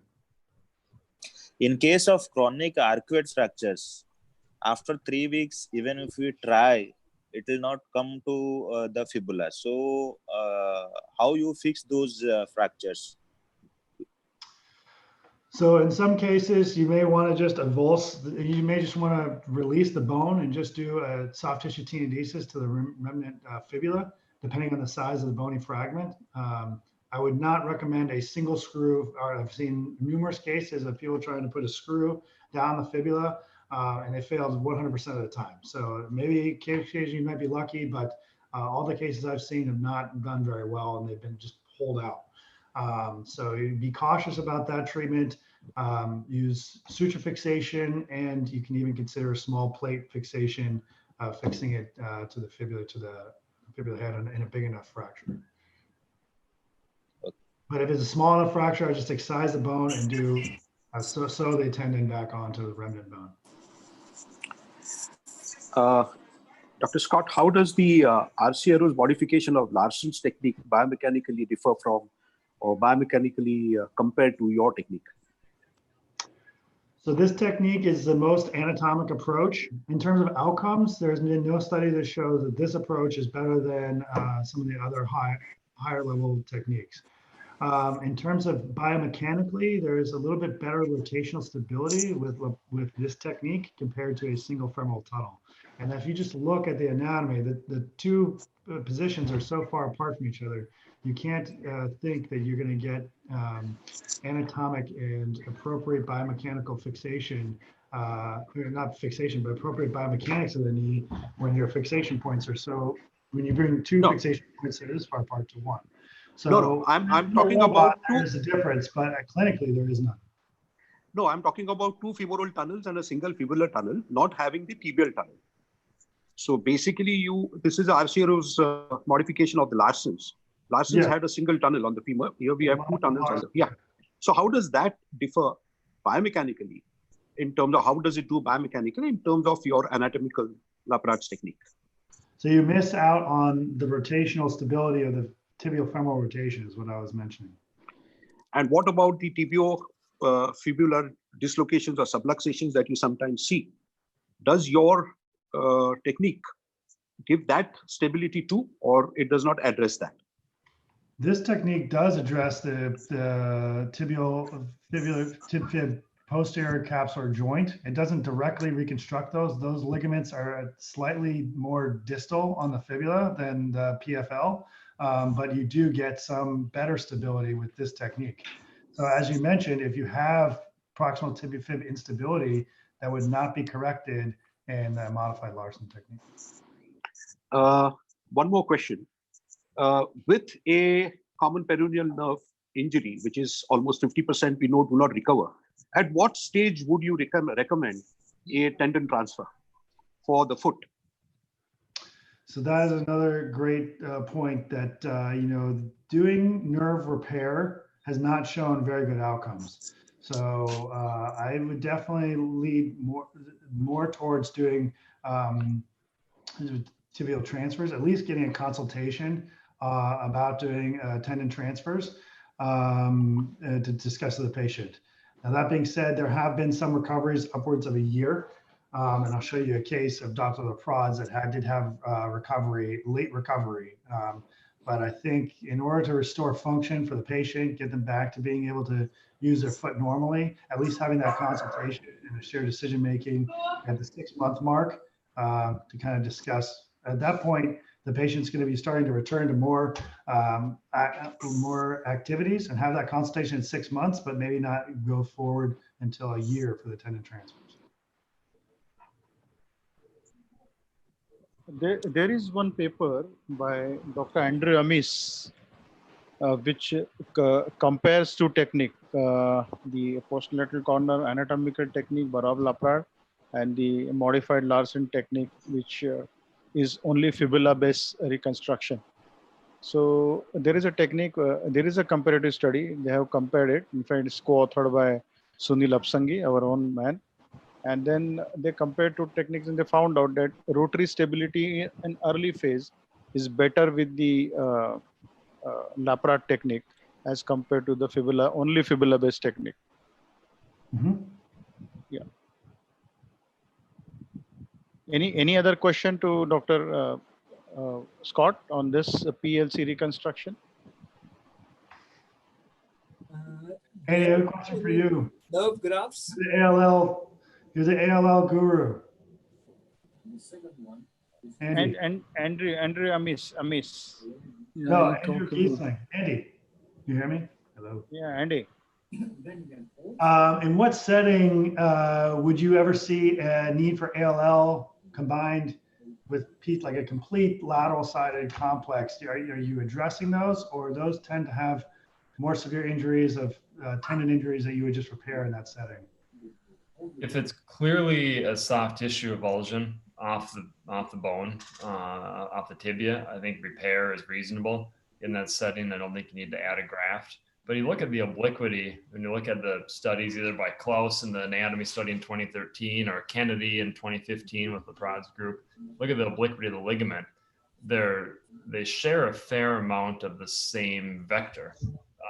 So they're not identical, but the vector is comparable and with an overlapping attachment site on the femur, but a clear distinct distal attachment. So I think there's a shared role, and that's something that warrants further study, because you look at the 2010s or early 2000s even, and everyone was talking about posterolateral corner, and you look at the last 5 years, and everyone's talking about anterolateral ligament, and the two camps haven't really talked about both structures at the same time. It seems like we talked about the PLC before, and now we're talking about the ALL. So I don't think there's good biomechanical studies comparing them. And I don't think there's a great ability from a clinical standpoint to differentiate them reliably. From an exam standpoint and MRI standpoint, they often light up together. So in my opinion, if you're doing a lateral approach and you see a clear lateral capsular avulsion, I would still do a repair and not augment that with a graft, and not augment that with some sort of a brace, like internal brace, or that augmentation, the synthetic that people have been talking about today. But I think it also adds an interesting question. If you see a posterolateral corner injury and you're doing an FCL reconstruction, and we're already concerned about graft sources, if you don't have access to allografts, you're probably not going to consider using one of your allografts or your autografts for the PLC and using that for an ALL reconstruction. So then maybe you'd be more interested in a lateral particular tenodesis. But if you're looking at an LET, then that gets tunneled underneath the FCL. Well, if you're doing a reconstruction of the FCL, I would be hesitant to tunnel an IT band under the FCL. So I don't think there's a good answer for that yet. I think you need to consider the injury pattern, and when you're doing the lateral dissection, do a very detailed assessment of what's injured. But at this point in 2020, my preference is, if it's more of a varus external rotation with a combined ACL injury, is to do the reconstruction of the ACL and the posterolateral corner or FCL, and do a repair if there's a clear repairable injury to the anterolateral complex on the tibia. And I haven't gone towards adding a graft for the ALL. I would be more interested in that in the revision setting, though. I have a question for Scott. Scott, when you do the anatomical Laprade reconstruction, practically you are creating two tunnels on the femoral side. When it is combined with ACL with PLC, you are creating 3 tunnels on the femoral side, femoral condyle. Does it not make your problem, the issue, more critical when you have to face either revision, or you are facing the fracture, the insufficiency fracture of the femoral condyle because of too many tunnels onto the femoral condyle, as compared to the Larsen technique, which was modified with 2 separate tunnels on the femur with only 1 tunnel on the fibula? So there should be no difference with the Larsen versus modified Larsen with a modified Larsen, no, but the simple Larsen versus Laprade. Where these tunnels are placed, other than the Popliteus tendon, which is fairly subchondral, where these tunnels are placed, that particularly the ACL is very much out of the weight-bearing area of the lateral femoral condyle. So I think that that's less likely to have these fractures. It does play a role in revision setting. That's why we generally keep these relatively small tunnels. So I prefer not to use Leprod's original description of split Achilles at 9 millimeters. I use semitendinosus grafts or soft tissue grafts, which allow me to have a 7 millimeter tunnel, so that I can have smaller tunnels, less bone avoidment. But I do think it's something that needs to be considered. But if you're using that technique, these are being filled with interference screws. So it's probably less likely of an issue in terms of having a lot of weakness in the bone. Okay. Yes, Ranjit, you have any question? Rajiv, you have a question? Yeah. I have a question with Scott. So most of the time when we reconstruct the posterolateral corner, the only issue is over tightening, which leads to less external rotation compared to the normal side. So how to avoid that? So you avoid that a couple of ways. One is making sure that you're in neutral rotation for both techniques, right? So you don't want to overcompensate by putting it into internal rotation, because you will over tighten in your external rotation. So keeping it in neutral rotation is important. And then doing it at the 60-degree mark will allow that to have the appropriate length. Because as Andy had alluded to in terms of its stability, if you do it in full extension, you may over tighten that posterolateral corner and cause over constraint. Any other question before we move on to the last talk by Dr. Scott Fossey? Yeah, Dr. Scott. Hello. Yes, yes. Yeah, Dr. Scott. Do you have any experience of compartment syndrome in case of peroneal nerve injury, or more incidences of thromboembolic phenomena in chronic situations when you have peroneal nerve injury? So what is your view on it? That is a common theme in any multi-ligament knee injury. The nerve injury is more common with lateral sided, but our vessel injury is more common with PCL injuries. So with that being said, you definitely want to get the ABIs. And if you have any questions or concerns, you're getting a CT angiogram and consult your vascular consultants if there's any question there. In terms of post-operatively, no issues, and then having this and then having thromboembolic event, I have not seen an increase of that. Usually we see it pre-operatively and have to manage it that way in terms of whether using a tourniquet, issues with bleeding in terms of making sure they're anticoagulated and things like that. But I have not seen a lot of posterior. I think you do have to be careful about that peroneus longus fascia release, because you will get a lot of swelling in that area, and it can tether the nerve and cause a postoperative nerve injury. But we're not doing a lot of intra-compartmental drilling or issues like that. So we haven't seen a lot of compartment syndrome per se in that setting. What thromboprophylaxis you advise to all your patients in these cases? Injury, they're on Xarelto for 3 weeks. Dr. Scott and Dr. Andy, what kind of classification or the methodology you use when you classify your injuries as grade 1, grade 2, grade 3? Is there any perfect classification which can be used for PLC injury, apart from Panelists classification probably?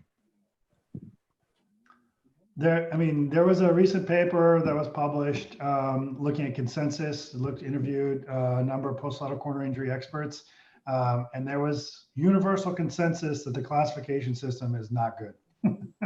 So I think that there is initiative I think the Finelli is like the one that's most commonly used.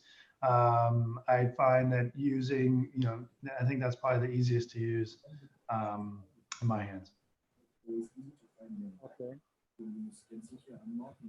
Yeah, I would second that. I think the classification systems are tough. You look at the original classification based on the American Medical Association, the 60s, where they said grade 1, 2, 3, and they measured amount of opening for either anterior translation or varus or valgus stress as being within 5 millimeters or 5 to 10 or more than 10 millimeters, and that doesn't correspond with what stress x-rays are showing. So my preference is to try to document injured structures based on imaging and exam and surgical approach, and not rely as heavily on the exact injury grading from the classification system. Okay. I think if there are no questions. Roshan, can I ask a question? Yeah, Jay. Yeah, go ahead. This is for the Scott. Hello, Scott? Yeah, we can hear you, Jay. Yeah. So unlike ACL, PCL fixation in PLC, we are putting an interference screw. Okay, there ACL, PCL, we are putting a suspensory fixation with a good cortical bone. Here we are fixing with the interference screw articular area, just 10 mm below the tibial plateau, and other side two tunnels. That is also juxta articular, and fibula also a very soft bone. So any concern about the fixation strength, because you are putting a peak screws in a very soft metaphyseal area, very near to the joint, they are very soft. So what is your concern about that? What is your opinion? Can anybody repeat the question? It was going in and out. I couldn't quite hear. Yeah, it is the, yes, Atik, go ahead. Yeah, what he's asking is, what are your concerns about the pull-out strength, because you're putting the screws into a very soft bone, both in the fibula and to the femur. So is there any concern about pull-out or their pull-out strength regarding that? I think that the studies have not seen a high failure rate. It is usually at the anchor level, but it's pretty strong. Ways to limit to improve your pull-out strength are to use line-to-line screws. So we measure 7, we put in a 7 with a tissue, and that should fill it in. But that's, yes, bone quality is important. Also, not burying your screws below the subchondral bone. So if you measure 25 and you put a 25 screw in, make sure the head stays at the articular surface and you don't push it all the way through, because then you'll have fixation issues. Okay, I think we should go ahead with next. I think, Dr. Scott, may I invite you to speak on your evidence-based approach to PLC injuries? Yeah, great. All right.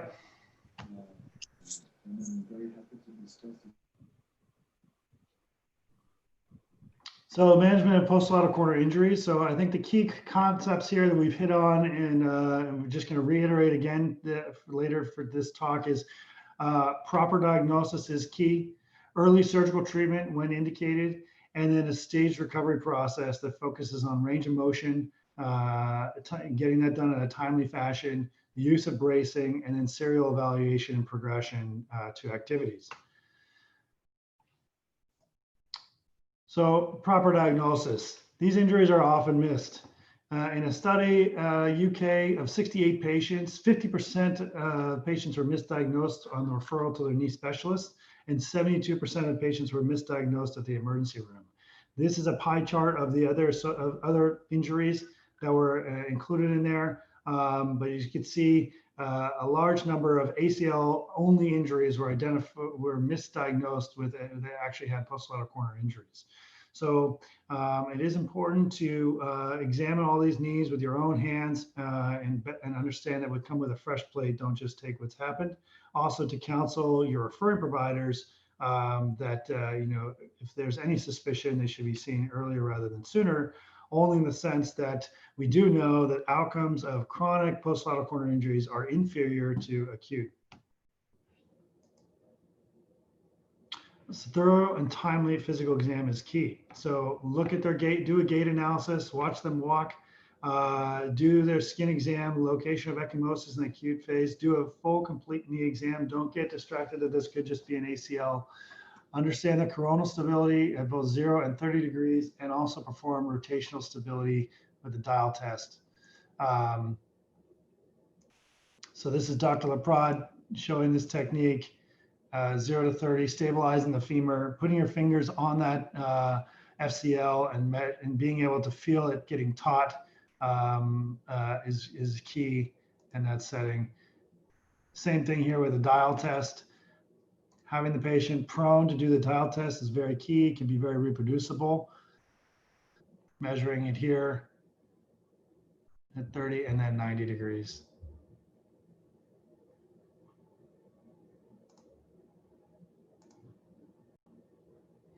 Stress radiographs are also key.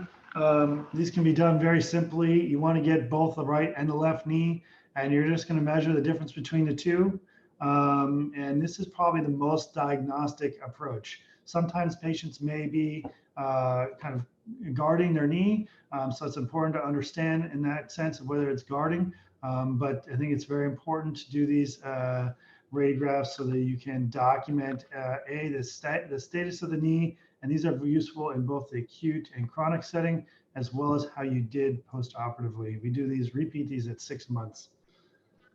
Early surgical treatment. So low-grade injuries, you can consider reevaluation at 6 weeks to examine the knee, how they're doing, but anything higher than a low grade should be undergo surgery as soon as possible for reconstruction.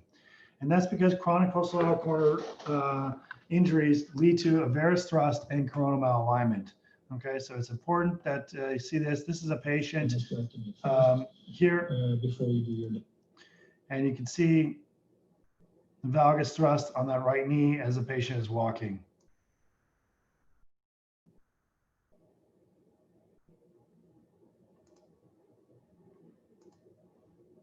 And that is due to just the two convex surfaces on the knee. So my approach to the surgical approach is in the acute setting, identify all injured structures, and then I reconstruct the FCL, the popliteus, and the popliteal fibula ligament, and then I repair the biceps femoris, the IT band, and the anterolateral ligament. In a chronic setting, I look at what is the remaining instability, how much rotatory instability is there on the dial test or the drawer test, and how much coronal instability there is on my stress exams. And then also get lower extremity, long-standing alignment views to look at any evidence of underlying deformity. And then I will approach these as appropriate. So normal deformity, no deformity on the standing alignment, I address the soft tissue injuries. There is an extremity deformity, then I'll address that with a bony procedure first in a staged fashion. So with chronic varus deformities, these patients develop this varus thrust gait with a varus knee deformity, and they also have a rotational component to them as well. So this cannot, in my opinion, this cannot be corrected with isolated soft tissue procedure, and I recommend a staged procedure as Andy had mentioned earlier. So doing a stage 1, valgus producing osteotomy. I prefer to do a tibial approach osteotomy, and then a stage 2 posterolateral corner reconstruction if there's still remaining rotatory or coronal instability. Oftentimes it's just rotational instability after the osteotomy, but it's important to understand that in the setting of a combined ACL, PCL, or PCL posterolateral corner, that even if you are going to simultaneously do a cruciate ligament reconstruction but not do the posterolateral corner, you want to accommodate that cruciate instability, include your osteotomy in your planning to do a multiplanar osteotomy to correct the tibial slope for your cruciate ligament and protect that, as well as doing your coronal correction. And that's for this particular reason, to avoid this. So as part of the stage recovering, bracing is universally expected by all expert posterolateral corner surgeons. So in this study, using a Delphi technique by Chawla et al., 96.4% of expert posterolateral corner surgeons recommended the use of bracing for 6 weeks. However, only 65% recommended some sort of limited or modified weight-bearing protocol. The brace should be locked at 0 to 20 degrees. Adding that 20 degrees can be a little bit helpful in terms of mobility, getting up and out stairs and walking, particularly if you're going to let them be toe touch. Often people just lock it at 0 degrees. But you also want to, I recommend using a minimum of 6 weeks of protected weight bearing with a brace and with or without crutches, depending on your preference.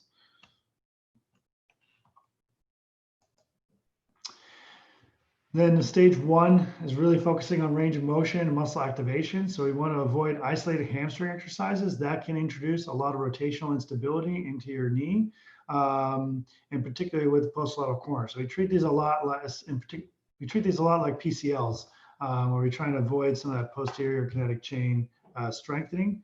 We want to focus on quad sets, making sure we get full extension, but not hyperextension of the knee.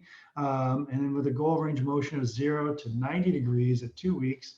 Once they're able to get on a 90 degrees, we initiate the stationary bike. Once they're able to do that, pool therapy can be very helpful to help mobilize, get people moving, even doing a little bit of protected gait and a little bit of resistance.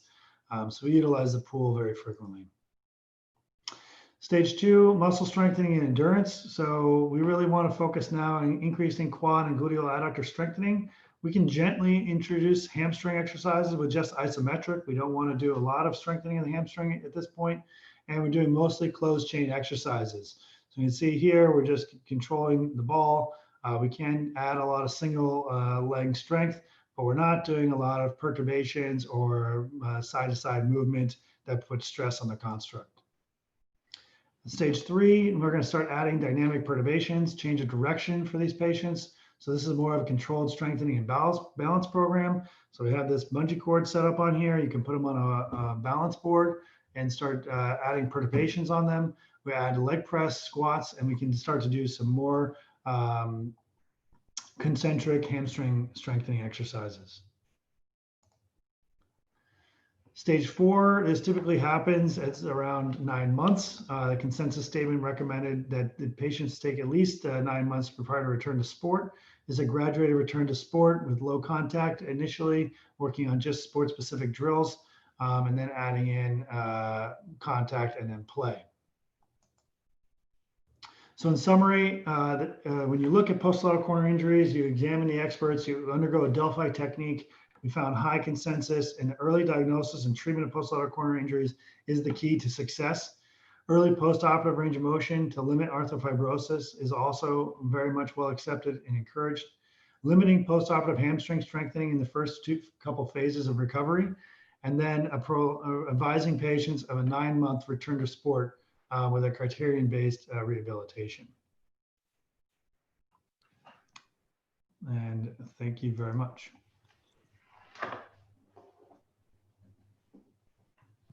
Yeah. Thank you, Scott, for a wonderful talk. I think we can take some questions before we break with the surgery.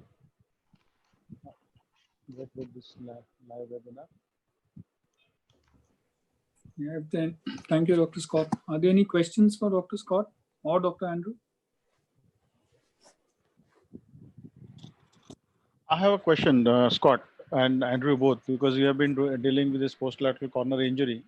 Even after you do repair, there is a high chances of failure because of stretching, because the natural varus in the knee will allow at least 3 to 4 millimeter stretching of the lateral structures. So how does the reconstructed ligament stays back and doesn't allow that stretching?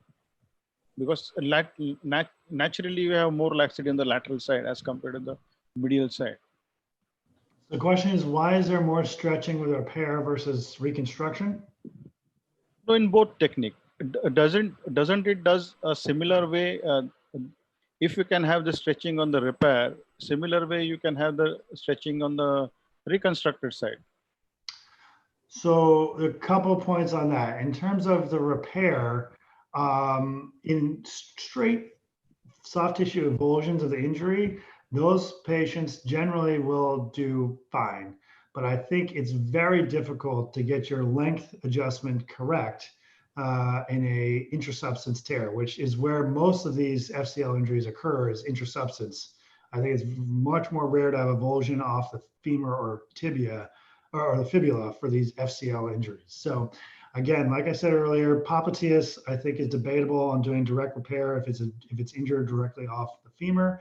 I think you could continue to say the same thing. There have been anecdotal reports of repair of the avulsions of the FCL off the fibula and femur, and I don't think you're going to get a lot of length changes on those. However, in the intrasubstance setting, you're not going to be able to get the appropriate length setting, so you may get laxity. There's also evidence that there's a lot of intrasubstance injury. So despite being a frank tear here, the actual ligament may have more length changes in the injury, which you will not see in a reconstruction. And then to talk about loosening of the reconstruction, you generally don't see that if you follow the appropriate anatomic positions. So if you look on the lateral side, the lateral sided structures are not isometric. The only truly isometric ligament in the knee is the MCL. And so if you're doing isometry surgery, you could potentially get loosening of your graft, particularly if you start doing early range of motion. However, if you do anatomic based surgery, then you will not necessarily get loosening of your graft if you follow early range of motion and low stress exercises, like I mentioned, in those first 6 to 12 weeks, not putting a lot of stress on that injury, coronal instability. So that's why I would say it's really important, whether you're doing modified Larsen or whether you're doing Laprade technique, is to make sure that your tunnels are as anatomic as possible and don't consider this as an isometric surgery. Okay, Atik, is there any question from Dr. Antao, Narvekar, Rajiv, Jayaprasad? No, I just wanted him to clarify about the isometricity, because, I thought anatomic is yes. I mean, that is obviously functional. But when you talk about isometricity, what we are looking at is that you have the same sort of tension throughout the range of motion. Yeah. I thought that is the meaning of isometricity. That is. So how does that? That's not the case in the posterolateral structure. So yeah, that I agree with you. But how does? Yeah, I mean, so they are non-anatomic. I mean, they are non-isometric, but definitely anatomic. That's what you're saying. Yeah. No. Rather in PLC, it is functional versus anatomic reconstruction. If I am right, Larson's reconstruction is considered as a functional reconstruction, and Laprade reconstruction is considered as an anatomical reconstruction. I think I would disagree, because I think both of them are functional. I don't think even Laprade is really anatomical. If you really look at the anatomy of the posterolateral corner, it is entirely different. Yes, it may be more functional in terms of preventing rotational instability. Yeah, Scott? Yeah, I mean, I agree that let's compare three. The isometric versus functional versus anatomical. I would agree that it's that if you look at it purely on an anatomic basis, that it may not be 100% anatomic. What they did, what Lars and Rob did, was first understand what are all the structures on the lateral side, and did a very thorough analysis of sections. What is required? On the most common ones that are injured, and create the biggest effect on the knee in terms of rotation and coronal stability. You can create an individualized procedure to fix every single one, but the goal was to kind of fix these three ones that are most commonly seen. So yes, I agree. Both of them are functional recoveries and not all 100% anatomic. But as we mentioned earlier, probably the biggest issue with return to activity and things like that is if you have a coronally unstable knee, the vectors on the knee are going to create this varus thrust and have a huge problem. You may have some underlying rotational instability that may not necessarily be clinically significant in the early stages, which is why these two techniques probably don't vary very much in terms of patient-reported outcomes. But again, it's probably a little bit more anatomically corrected in terms of the rotational stability with Laprade's technique. But the key point is that you don't want to waste your time trying to find some point on the femur that when you're moving it back and forth is the same. There is a technique described by Dr. Yoon. I don't remember which year it was, but I think it was described, where instead of even the popliteofibular ligament, we fix it to the femur. So there are two tunnels. One was for the lateral collateral ligament, and second popliteus and the popliteofibular ligament, where he used to reconstruct the popliteus tendon, the lateral collateral ligament and popliteofibular ligament separately. Dr. Yoon from, I think he's from Korea, and he described his technique, but I didn't find any much talk about it. I'm not familiar with that technique. I'd echo what Scott said. And the key is to I will have just the share technique these. that best reapproximate the normal stability and address the rotation and varus and use the graphs that we have. Can you see it now, Scott? Can you see it on the screen? Oh yeah, I see it. Yeah. Yeah. So this is the Laprade technique, and this is Yoon technique.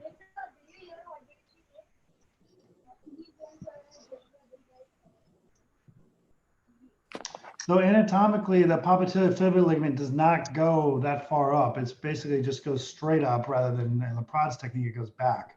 So that's not, that does not address necessarily the true popliteofibular ligament. So.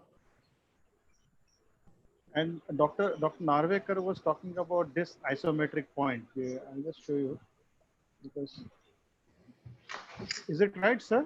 You're talking about isometric point, finding isometric point on the femur for functional versus anatomic reconstruction. Dr. Narvekar? No. That's not the question. The question was the meaning of the word isometry means that it is sort of same tension throughout range of motion. So you do not have stress on any part of that particular structure because it forms a radius of that circle. But what we have on the lateral side is not isometric areas. What we have is basically anatomical areas, which therefore, if you reproduce, will get a functional outcome. That's what I mean. Very similar to MPFL, right? There's no isometric point of Perfect. MPFL. Perfect. Yes.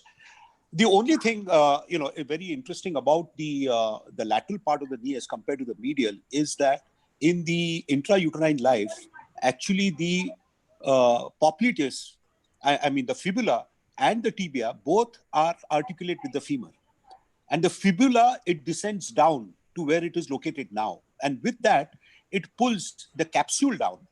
And the popliteus tendon is primarily attached, or the popliteus muscle is primarily attached to the fibula at 4th and 5th week. And only when the fibula comes down that the popliteus muscle takes an additional attachment to the femur to form the the tendon of the popliteus to the femur. And it retains its attachment to the fibula in the form of the popliteofibular ligament. So this is basically a difference between, as we have evolved, from 4-legged to 2-legged, and in the 2-legged, the plantigrade 2-legged. And that is the reason why the structures on the posterolateral side are so confusing, because there are some vestigial structures and there are structures which are functional. So did you mean to say about this?